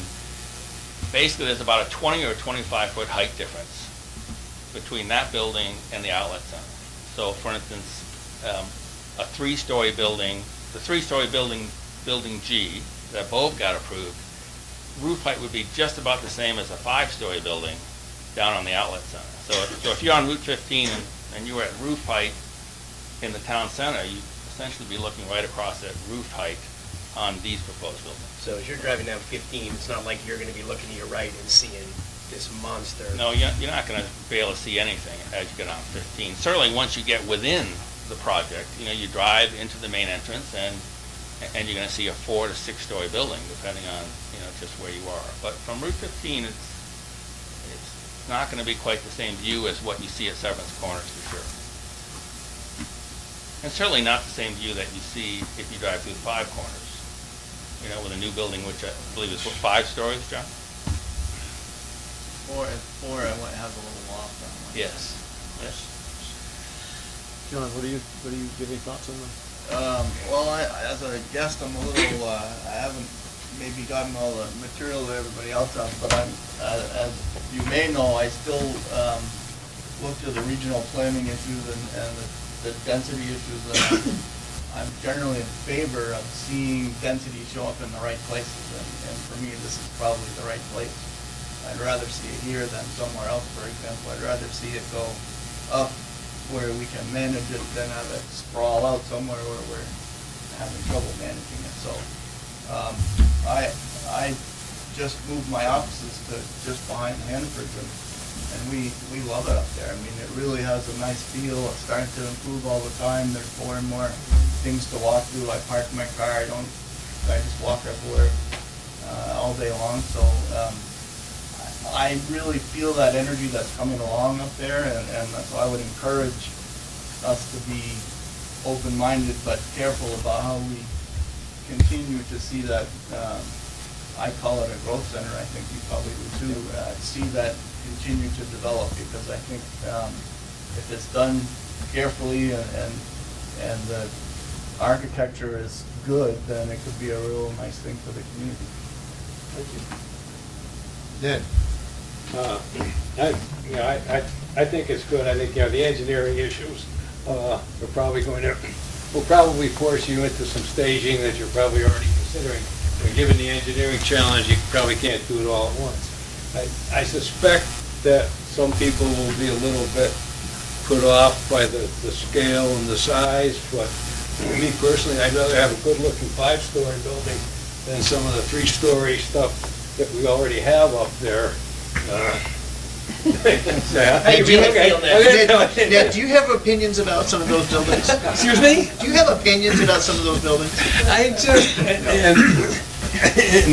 and my other thing, and we'll hit on it, is, I feel very strongly that when we go down this road, it's a chance to really do something great for the town, which is somewhat stagnant. I can understand the business issues, but I would really like to see the project, if we're going to go up and all, to really be at the forefront of energy conservation, energy savings. There's so much that can be done that, and in my way, if you come in with a really innovative design, and I know it's probably pretty early for that, that pushes it way to the plus side, from my view. Excellent. And you know how I feel about that. Yeah. You've heard of people. Josh? No, hang on just a second. We'll open. I lose track and I'll never get it back. Josh, what are your thoughts so far? Philosophically speaking, I like it, and I think what we have to remember is that it's not a choice between what it is now in perpetuity or this new thing. The choice, if the economics are correct, is between changing it or just watching it slowly decay economically. And that's a really important thing, that we can't freeze it like this. So on that grounds, I'm in favor of redevelopment, and if density means height, then density should mean height here rather than sprawled out around the town, as John said. John? I'm saying that a lot tonight. Yeah, ditto to all, I'm gonna just say. I can't add anything else. I agree with all these guys. I think that, I'm a little nervous about the height. Okay. Yeah. I think part of our role is looking ahead, and planning should be, in its initial phases, it should be wide open. We shouldn't be looking at what we can't do, we should be looking at what could we do. But one of the big guiding factors we don't have in our hands yet, which is the survey results from the ETC Next project, which I think is really going to be I think it's going to be one of the guiding lights in the redesign effort. So I'm actually kind of enthused about redoing this area and making it more dynamic. I think from my own personal point of view, I'd like to see not just a bowling alley and a brewery and some of the potentially niche type things. I'd also like to see some, shoot me if you want, but some old-fashioned family-style restaurants, chain stuff like a Cracker Barrel. Something along those lines, something that's achievable for everybody, not just a select group. So I think it's part of a mix. I mean, for me, I would look at a mix. I just have to use that because it's there. So I'm very much in favor of redesign, redevelopment, and energizing this area. I think the question about the height, I really think that we've just gone and done a survey, and we've got a significant number of responses, and part of that is sort of some of the guidance that we should all be looking at and using on redesign. I'm absolutely on board with density, concentrated a little bit. I don't think we should be spreading out. I think we should be going up and down. And some of our underground parking is only half underground, and not like really underground. So, in concept, I'm not prepared to say I don't like the idea of going up to 6 stories. I think I'd like to get the guidance from the community before I say, hang on guys, hang on. Before we start saying that, yes, we're in favor of 6 stories or 4 stories or 5 stories. I do think that 3 is going to limit us to what we have now. And I would hope that the commission can be in agreement that what's there now really isn't a viable option going forward. Right. So with that, I mean, I think the fact that you've come forward with an idea is a whole lot better than sitting back and saying, well, what would you like to see? I think now we have something to measure against when we get those results and we get the summation from the survey. And then we start applying it. So from my perspective, I'm not ready yet to say height yes or height no. From a planning perspective, I think it's great to have something that's an idea to start with. And I also think that what's there now and the limit of essentially 3 stories isn't going to allow us to really truly revitalize that. So I don't see that the current status is going to allow us to redesign and redevelop effectively. That's my thinking on it right now. It's not. I'm not an architect. I'm not a builder. It's just what I've seen so far is I think we have to make a new box. I think the other component that we haven't talked about yet, in addition to energy considerations, is my box on affordable housing or some sort of affordability in whatever mix you pinch for a combination of owned rentals, and somehow we kind of address affordability. If we're going to create a livable center with all the things that Peter described as a desirable place to live, I think we have to appeal to people that don't all make over $100,000 a year. So if we can figure that piece out, that'll be great. So I'm going to take 5 minutes. I'll let everybody, including us, collect thought, breathe, stand up, stretch. If you're going to stretch your arms, just be careful of your neighbors. And then we're going to come back, and I think we'll have a little Q&A for Peter and Paul. Is there Mary? Let's take 5. 8:06, 5-minute break. Couldn't help it. Couldn't help it. That's the worst one you're doing tonight. I think we can all hold it. Yeah, that's the worst joke I've got.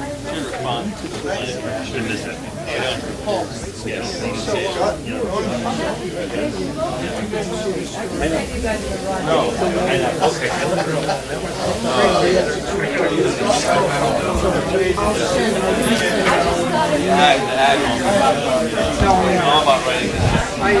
Check, check, 1, 2, 1, 2.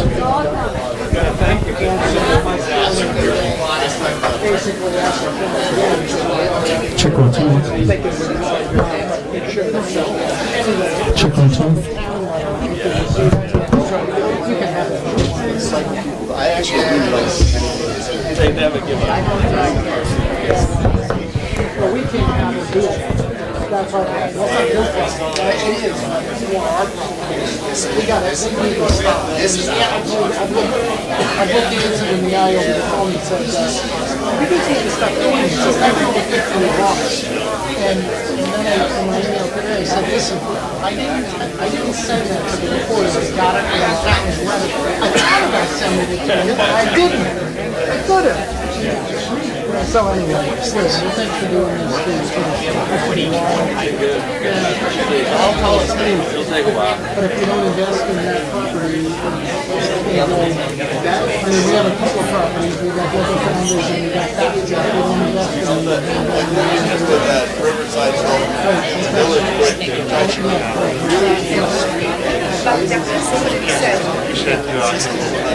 It'll be interesting. I didn't know that's but basically, right, so, where do they expect, they are big boxes. I want to make sure I don't miss a stretch. you know the ones I've seen,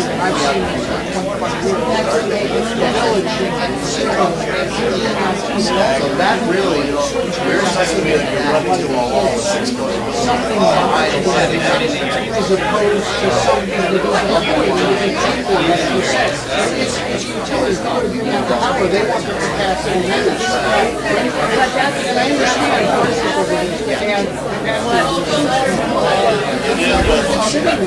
It's hard to get to our story. The commercial guys are out fast. Exactly. They're not using it. But actually,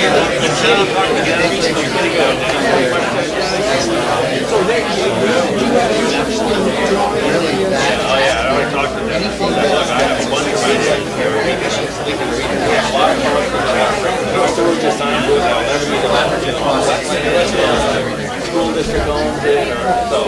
That's been updating the same. They don't want to talk about it. They could do.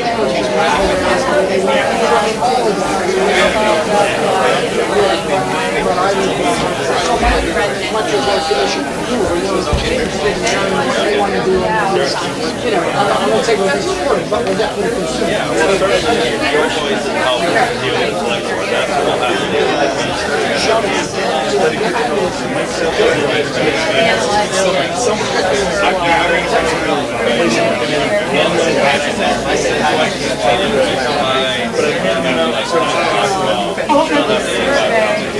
I'll leave you with Dan.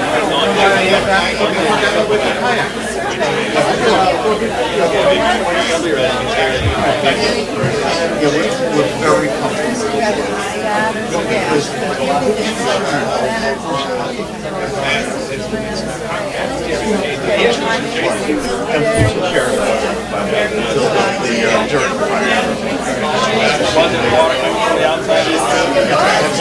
That's what.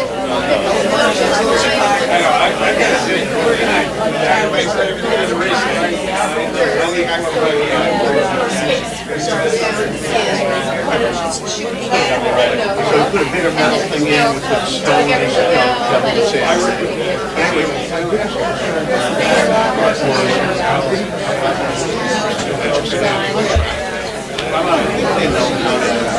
grade everything and how to brush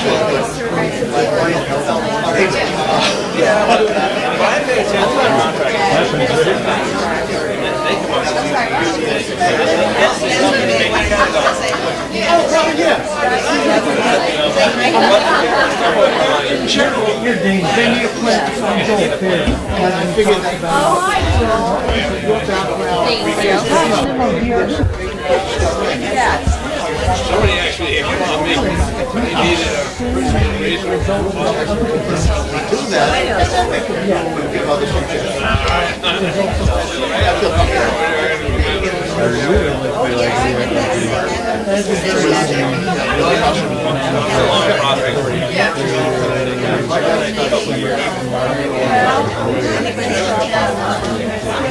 I really, when I heard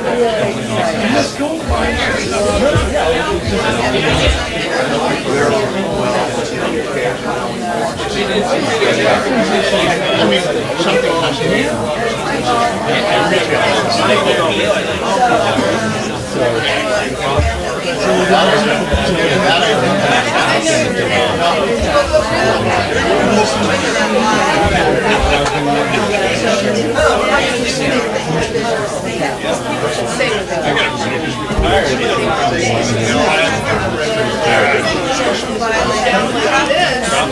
This is kind of unusual.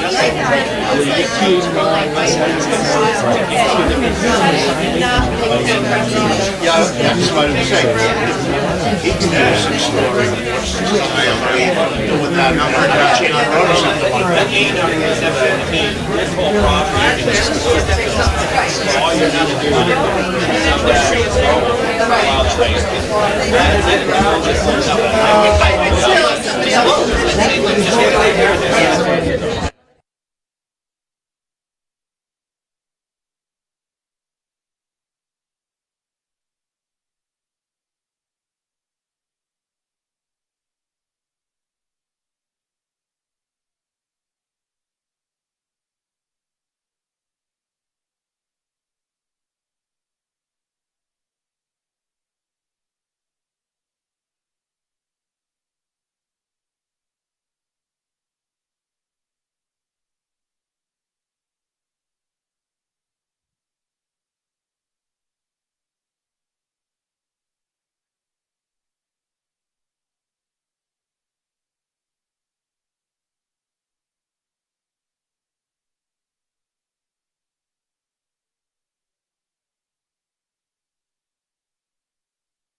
If somebody wants to speak, we're going to entertain basically some question and answers. If you want to speak, if somebody who's got one can just pass it around. That way, audio will be captured better than without.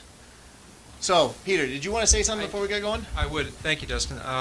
Some of the feedback I'm hearing, and my own feedback to go look at it, but I understand what I'm showing, so I'm not concerned about it. When you look at the plans and you see the buildings and the structures, those are placeholders. That has zero to do with design and what it's going to look like. The intent here would be to have good-looking buildings, and they'll be staggered and terraced, and some of them will have rooftop gardens and green. So it won't look anything like what that's purely a placeholder. So I want to relieve the concern that, oh my God, this looks like it's, doesn't belong in Vermont at all. This doesn't belong in Vermont, and it won't be in Vermont.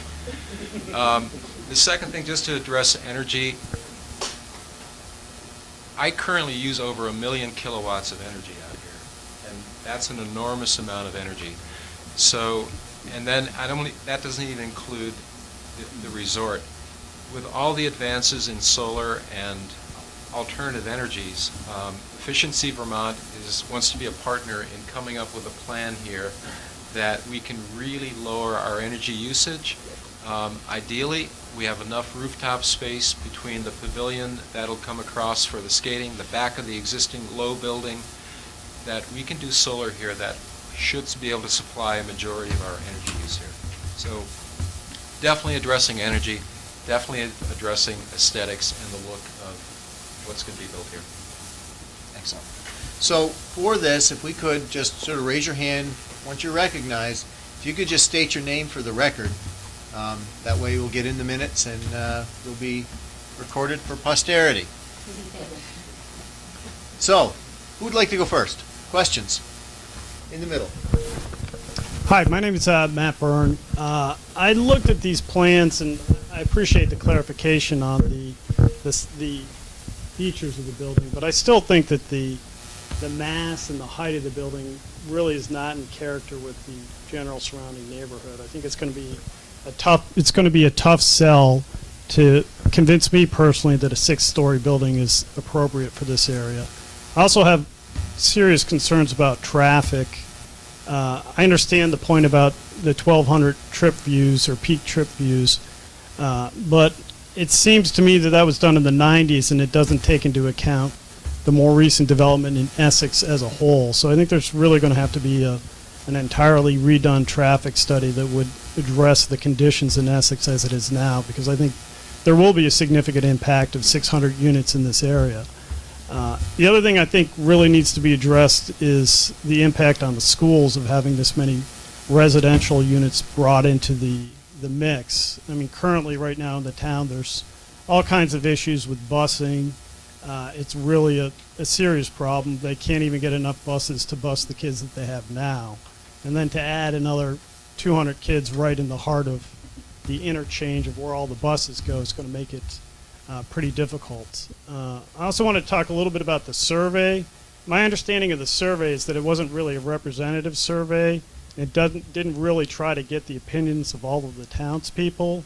So I think to rely on that survey, particularly when people had trouble getting a hold of the survey to begin with, people who wanted to express their opinion but could not, I think that's a tough thing to rely on, because it doesn't really represent what the people of Essex actually think should be done in redevelopment of the town. So I'm not sure that's a great tool to be used in informing the Planning Commission and the Select Board about the project. But those are a few views that I have about the project as it's currently proposed, and turn it over to somebody else to comment. Okay, thank you. I will say that I think, the survey, number one, we haven't seen the resultant yet. The survey was freely available, and we got a statistically significant number of respondents. So I think it will be a useful tool. I don't think it will be the law, but I think it will be a useful tool compared to surveys we've had in the past. We've had very minimal involvement. Yeah, so it'll be a good tool. Yeah, I've got to address the statistical significance. I think for something to be statistically significant, it has to be a certain level of randomness. And if you have a bias in the sample, it doesn't matter how many you poll for the sample. What really depends on is whether it's representative in the sense that it's randomly throughout the chosen area. And as I understand how the survey was distributed, it's not random and it's not representative. So it doesn't matter if you had 10,000 people, it still wouldn't be a representative sample, and it wouldn't be something that you should rely on for statistical or scientific purposes. Okay, we don't need to debate that tonight, and we do appreciate your input in that position. I think that this is just part of the tool, one of the tools that is going to be used going forward. A tool. So it's a piece of the puzzle. Ma'am. Hi, my name is Erin Ross, and thank you for coming and presenting this tonight. I think that we can all agree that, we understand that you have to do something at, at that area. The problem that I have with it are probably three things. First, I think 6 stories is really too high. It's kind of outside of the character of our town. When you look at the buildings that just went in by CVS, those are 3 stories. And I think 3 stories is more in keeping with a small town. Essex is not Burlington. Essex is not a suburb of Boston. You know, it's sort of a small town. And I just personally, and from the people I've talked to in our neighborhood, I think everybody's feeling that 6 stories is a little too high. The next problem is 500 units. That's a huge development that's going to have a huge impact on our area, including busing that was mentioned, schools, but also traffic. When you try, I live in the neighborhood actually right by the outlets, and when you come through like around 5 o'clock, I've seen it back up to past 289. And it's very difficult if you want to take a right-hand turn to try to get to Price Chopper, to try to get to, I don't know, Little Caesars, the school, the library, anything that's on that side of town. As it is right now, you can't do it. You sit there forever. And I understand there was a traffic study, but again, that was done back in the 1990s. I don't think, we've increased the housing density in that area since then. And actually it's increasing as we speak because there's been a new development put in by the Inn at Essex. So I really think before the commission makes any decision about this, there should be a new detailed traffic study. In addition, when they were talking about how high the building is going to be, one thing in the town plan that it mentions that you can do if it's we're talking about a tower height, is you could have balloon testing, which that might be something so that everybody could see what we're actually talking about and how far away you could see it around town. Yes, sir. Hi, my name is Andy Senta. My view is, first of all, change isn't always bad.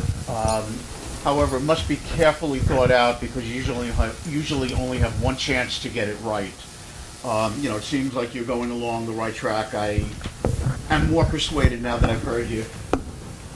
I see a number of problems and some major concerns that should be addressed before this goes to the next stage. First off, is there really a need for this many new apartments when the 2 buildings at the 5 corners are still barely rented? Where do you expect to draw people for this mini city that you want to build? As was mentioned, the traffic is already awful. This is certainly not going to help at all. Can the schools and parks handle so many potential new residents? If not, who will pay for whatever is necessary to allow them to? Do we need to build new schools? Do we need to expand the parks? Where does the money come from? There's going to be a great deal of changes necessary to the infrastructure. Again, how will this be paid for? Regarding the size, I'm sure that a lot of us want our scenic views and quality of life uninterrupted by 6-story buildings, especially those of us like myself who escaped from a big city to take advantage of the quality of life that Essex offers. Maybe we could come down a little bit on that and still get the density that you're looking for. Another, as proven by past history, I think we know that the developer is going to receive some huge tax subsidies to help with the project. Where does the money come from for this? Thank you. I have been told it's been done in Essex Junction, that's why I'm mentioning it. I would strongly request that the powers that be look for answers to these questions before giving the project a green light. Putting on a money hat, I would also suggest that you run numbers to see if the additional taxes gained by Essex, if all of the residential and retail space asked for is built and rented, provides greater money to the town than all of the money that the town and us, the taxpayers, are going to have to lay out to create this plan. As I said, it requires a lot of thinking before it goes forward, and I hope that it's done in that sort of a manner. Thank you. So before we go to the next round of questions, I think these are all really good. We've hit some common themes: traffic, building size, school impact. You're talking tax benefits. It would be, number one, let's not forget, this isn't a broken record, but I want people to keep in mind the town center redesign project that's going forward, and a lot of these things are going to be consistent concerns across that whole redesign in addition to this particular piece. So don't lose focus of the entire redesign and assume that this is the only project in here. So this is all part of the same area. So you're in the forefront of this, and it's great. But a lot of the concerns are going to be across the board. So it's not just this potential redevelopment effort. So, and to that, just so that I personally don't think that all of us are going to be good if we stay here until 10 or 11 o'clock. So I would ask that if you want to emphasize that your traffic is a concern, I would just state that, because we've heard that. I think the details, everybody's going to have a little bit different take on it, but traffic is a concern. Please, just let us know that I agree traffic is a concern on any of these other items as well. Go into detail on things that nobody else has, but let's make sure that we have a count and we know that people are thinking traffic and building size and so forth. If you're using the mic, please put it right up to your mouth. Thank you. Okay, my concerns are very different from what was already been said.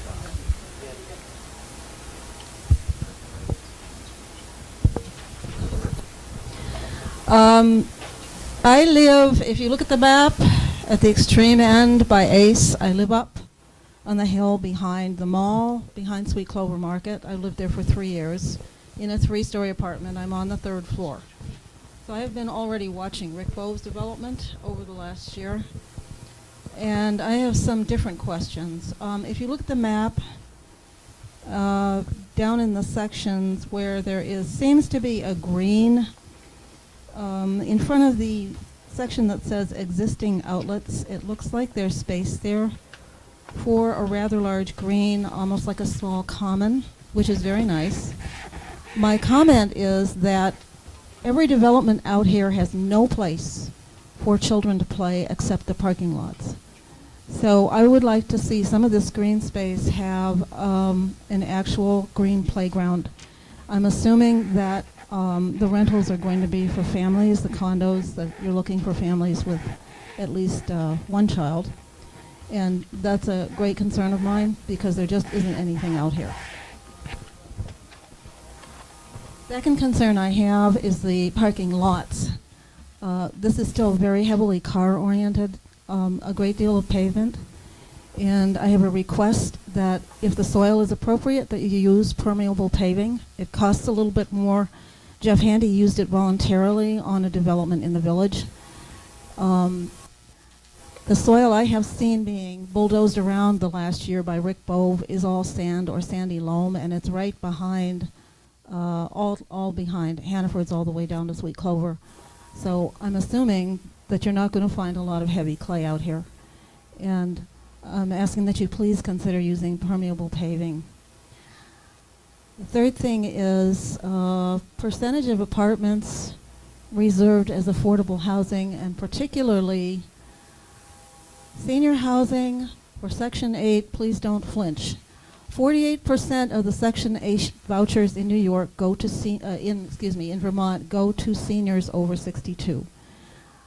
There are people who have sold their houses out here after raising their kids here and paying taxes who cannot afford senior apartments here that start at $1,100-$1,200 a month for a 1-bedroom.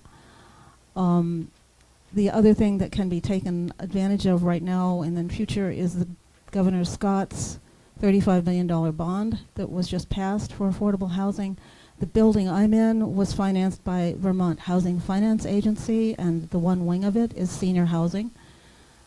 These things can be done. I don't know if you already have a component like that in here. I'm just asking you, please, please, seriously consider this, because there are some people around here who can't they raise their kids here, they pay taxes all their lives, and they can't afford to live here anymore. And the last one is the biggie. This is about bringing people out to the mall Essex has never had a community center. So I'm asking that you consider somewhere in this huge development putting a community center, Essex Town Community Center. I'm not sure how the mechanics would work. One suggestion is that you give it, it would be a part of your buildings, but that you rent it to the town for a peppercorn rent, $1 a year for 25 years. Allow them to allow use free to nonprofits for public events and public meetings. If I had my druthers, it would have a small stage and a complete kitchen. And it could really become a community center, not just for here, but for the whole of Essex Town, because there isn't anything out here to use for meetings except school cafeteria and Memorial Hall, which is beautiful, but it will not, it's not amenable to being used for dances and things like that, and there's no kitchen. So I don't think that would be a big footprint financially in something this large. So I'm asking you to please give us a community center if you want to bring people in. Thank you. Okay. Anybody else? Yes. Hi, I'm Mary Ann Robertson. I agree, yes, something needs to be done because they are getting pretty sad looking, the outlets. Again, the 6-story, 500 unit does scare me. I just think that is just too large. Yes, traffic is an issue. I can tell you right now that my daughter, we live in the neighborhood behind the inn at Essex, so from basically Lang Farm to Founders, she is on the bus for 45 minutes to an hour because of traffic. That's just going to school. And typically, that is only a 3.9 mile drive. So that takes 45 minutes already. So traffic is a major concern. And I'm also concerned about price point of the apartments. Who are you going to be attracting to these apartments, I guess? The other thing that you had said that you feel like you need to build these 6 stories to make the business flourish. I mean, currently right now, Essex is the 4th largest city in Vermont with over, 20,000 people that live here. And I think that as long as you are building something that accommodates people in the area, which I feel like, to me, the majority of people are families. I mean, I go to Tree Farm every Saturday, and there are people with lots and lots of kids playing soccer. There is no place for families to go to a restaurant style that's affordable in Essex at all. So, I think if you build it for those people who are in the community, they will come. And that means that you don't have to build 6 stories. But if you build something that we would want to be a part of, we're going to come. We're going to do it. We're going to be there. And then also, I'm sorry I forgot her name, but in regards to bringing it to a community, again, not a lot of green space in this concept in regards to like if there's a park for kids to play. But one idea that I'm proposing is that if you are to build something of this magnitude, across the street from CVS there is a large green space that is for sale currently. I would say that if this is going to go in, that particular space would stay green, but it would be usable for the public, the community, a place to gather. I'm not saying like baseball fields or soccer fields or a park, but just a green space that would allow, maybe a community band to come in, just a place for the community to be a community, because we really don't have that on this side of town at all. There is no meeting place or place to see your neighbors. So I propose that green space would be bought by Peter and and then developed into a green space for people to come and gather, and also hopefully use your businesses then at the outlets and go grab a burger or a beer and walk across the street and listen to the band that's playing that particular weekend. So Thank you. anybody else?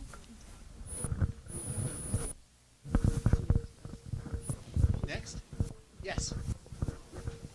Hi, I'm Evel Keogh, resident of Essex, and I pretty much, you all have said pretty much the way what I'm feeling about this whole thing.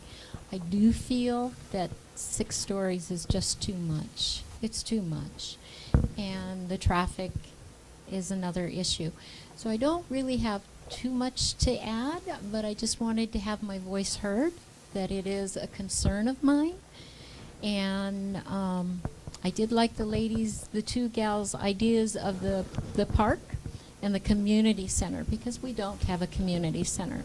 And you know, I just came back from visiting a friend in Colorado, and their community center has a pool so that the kids can swim throughout the winter.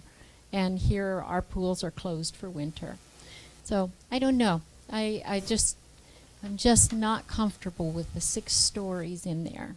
I love what you want to do, though. I love the idea that you want to revitalize. I agree with you.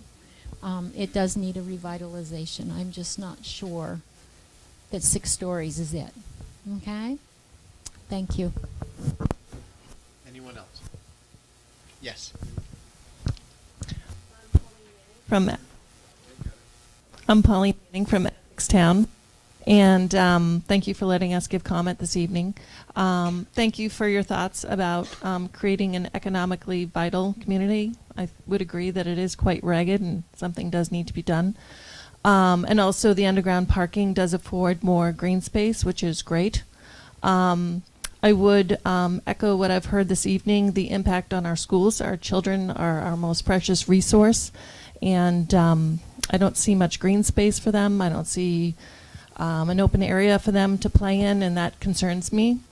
I would also mention that we have a very active biking community in Essex, and it would be nice if we had not only a nice wide walking path to make it a walking community, but also to have a separate bike path next to it so people can bike.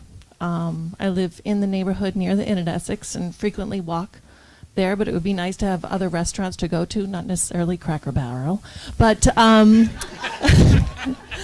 I do love going over there. I love Sweet Clover. I love the cinema, and I think it can be something wonderful. And I would echo the gentleman, to the left this evening who mentioned the importance of conservation. That is who we are in Vermont. That's our brand, if you will, but it's much more important than that. Solar is wonderful, and all of those ideas I would echo, as well as the green space, which I think I mentioned. So thank you.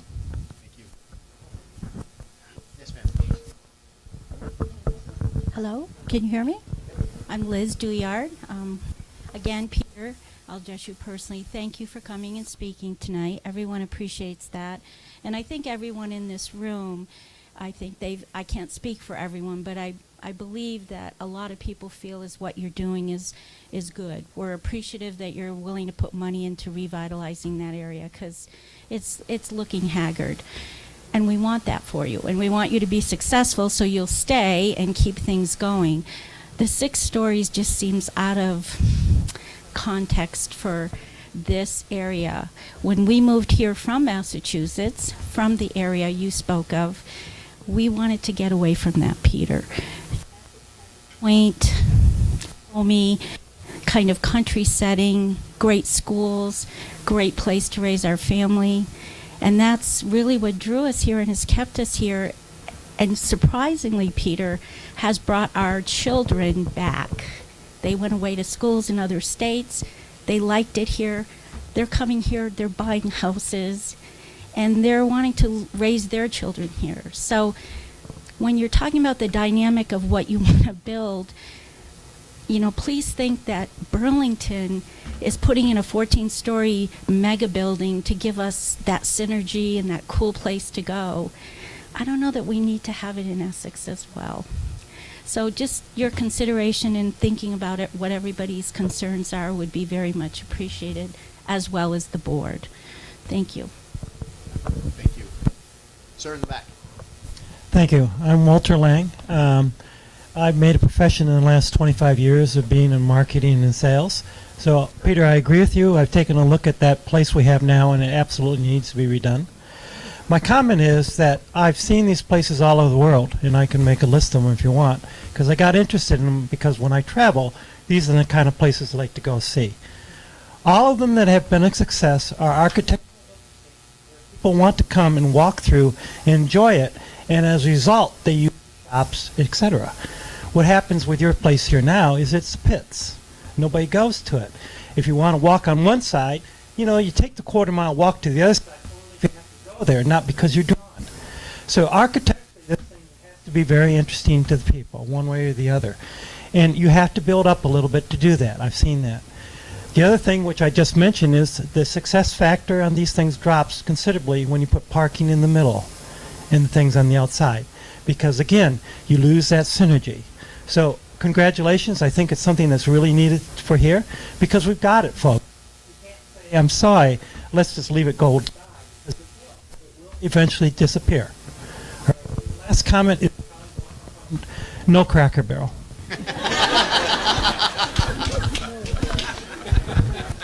Wow.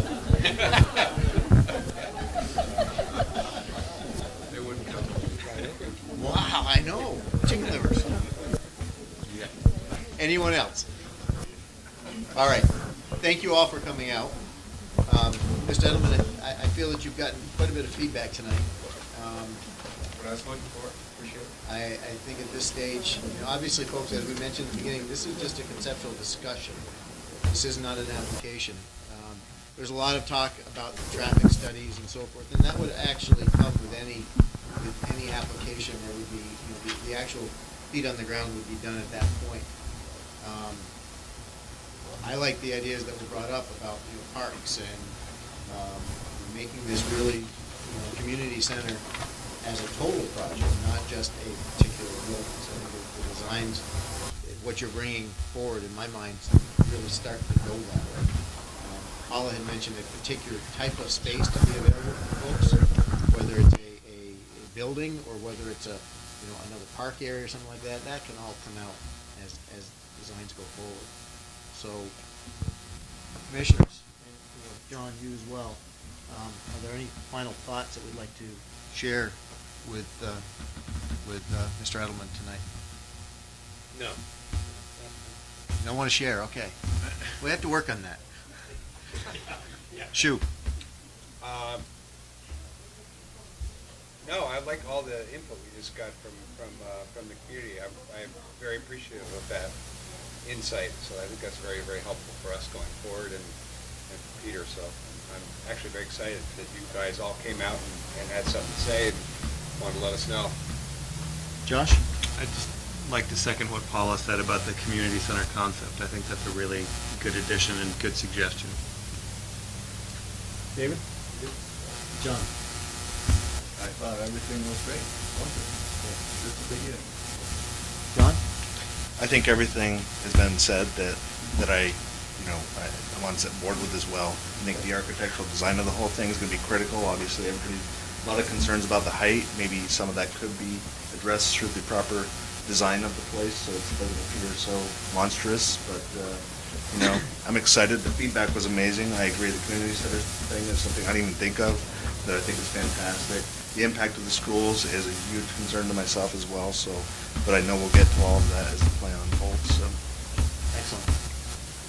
So, thank you for coming in. Thank everyone for coming in this evening and contributing to the conversation. This is a starting point. And I would also encourage you again to keep in mind the ETC Next project that's going on, and a lot of these same comments and input will be equally applicable there. So please, stay involved. Thank you. And the meeting's still going on, so if you exit and talk outside. So, moving on. So, okay, we're going to have to wait for a minute for the room to clear a little bit.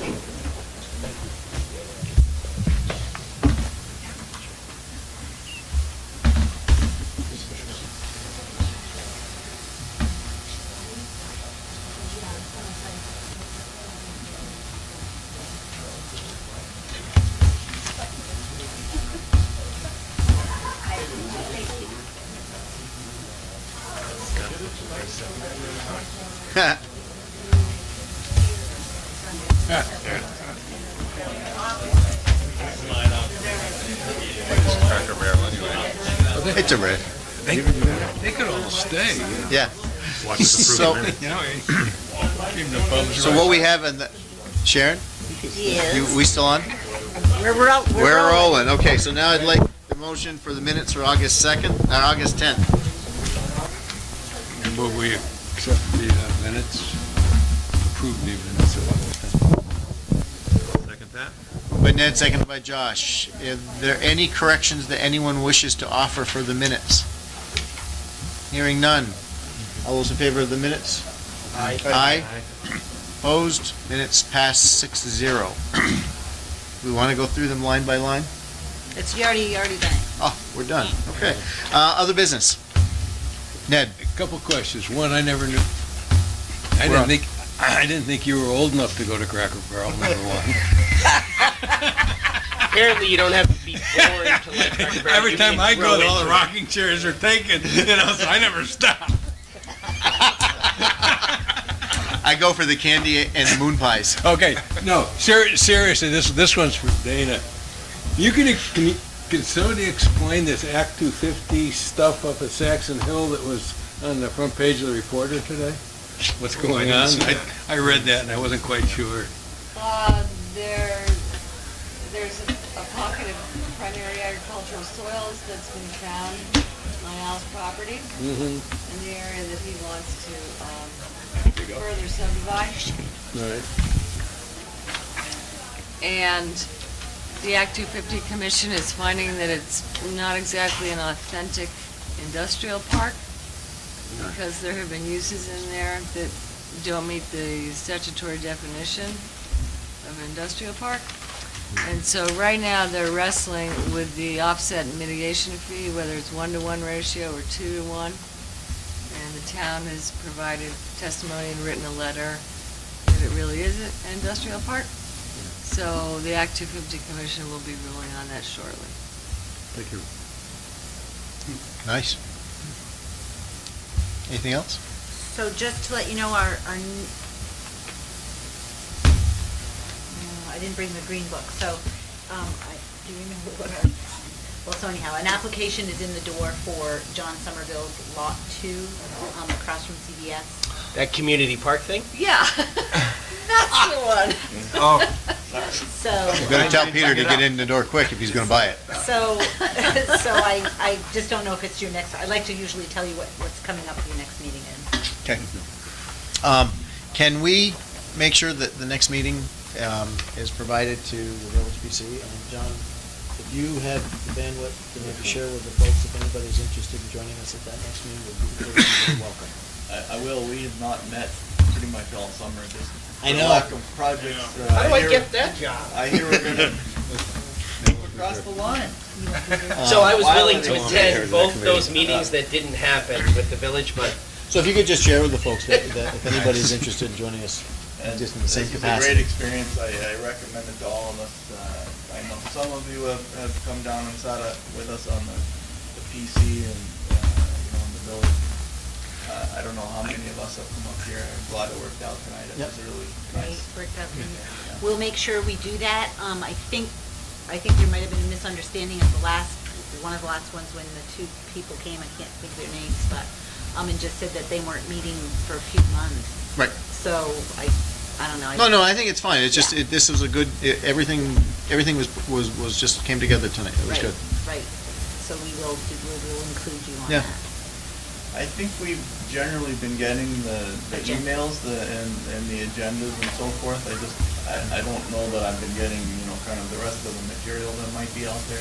Well, it's a And I don't know packet. if we're supposed to or how. Well, we don't generally set, I mean, we primarily do electronic distribution, but if anybody's interested, we could certainly have a packet made available here, or they're available. Well, we'll do the electronic packet and leave it in their hands. I think that your folks can either print it out or you can call us and we can have it And available is to you. it usually online or not? The staff report usually does go online, and not all the plans are planned, the site plan usually. So we can just make sure that you get it. It's easy enough to do. Yeah. And we're working it out, so I mean, if, once we figure out how to do it better, we'll keep making it. The meeting dates and the agendas are the start, because then if somebody scans through it and they see something that says, hey, you know what, I think I could be at that meeting, or I'd like to attend for whatever reason, then at least, you know, we can follow up with our own curiosity. You're definitely on the agenda list. Yes. So that all of you, as well as We are a getting lot of town people, get the agenda list. So. And this is good. You know, this is, I think it's the right thing for us to do. So I really encourage, you know, if you can share with your folks, this is a good experience, then let's keep everybody. Just tell them how moving. great we are. I mean, the issues are generally the same, you know, we've been hearing, you know, taller building issues and community and family issues, and, you know, so really the things that we heard tonight are the same things that we've been hearing in the village about our things, so, it's all right in there. Perfect. Okay, motion? Move adjourned. Second. Moved by John, moved by John Schumacher. Seconded by Ned. All those in favor? Aye. Opposed? Adjourn, 8:53. Perfect. Excellent. Sharon, here's your pen. Thank you. Nothing to sign tonight? Yeah. Yeah, last meeting was 2 consents, woo-hoo. Anybody want these pictures?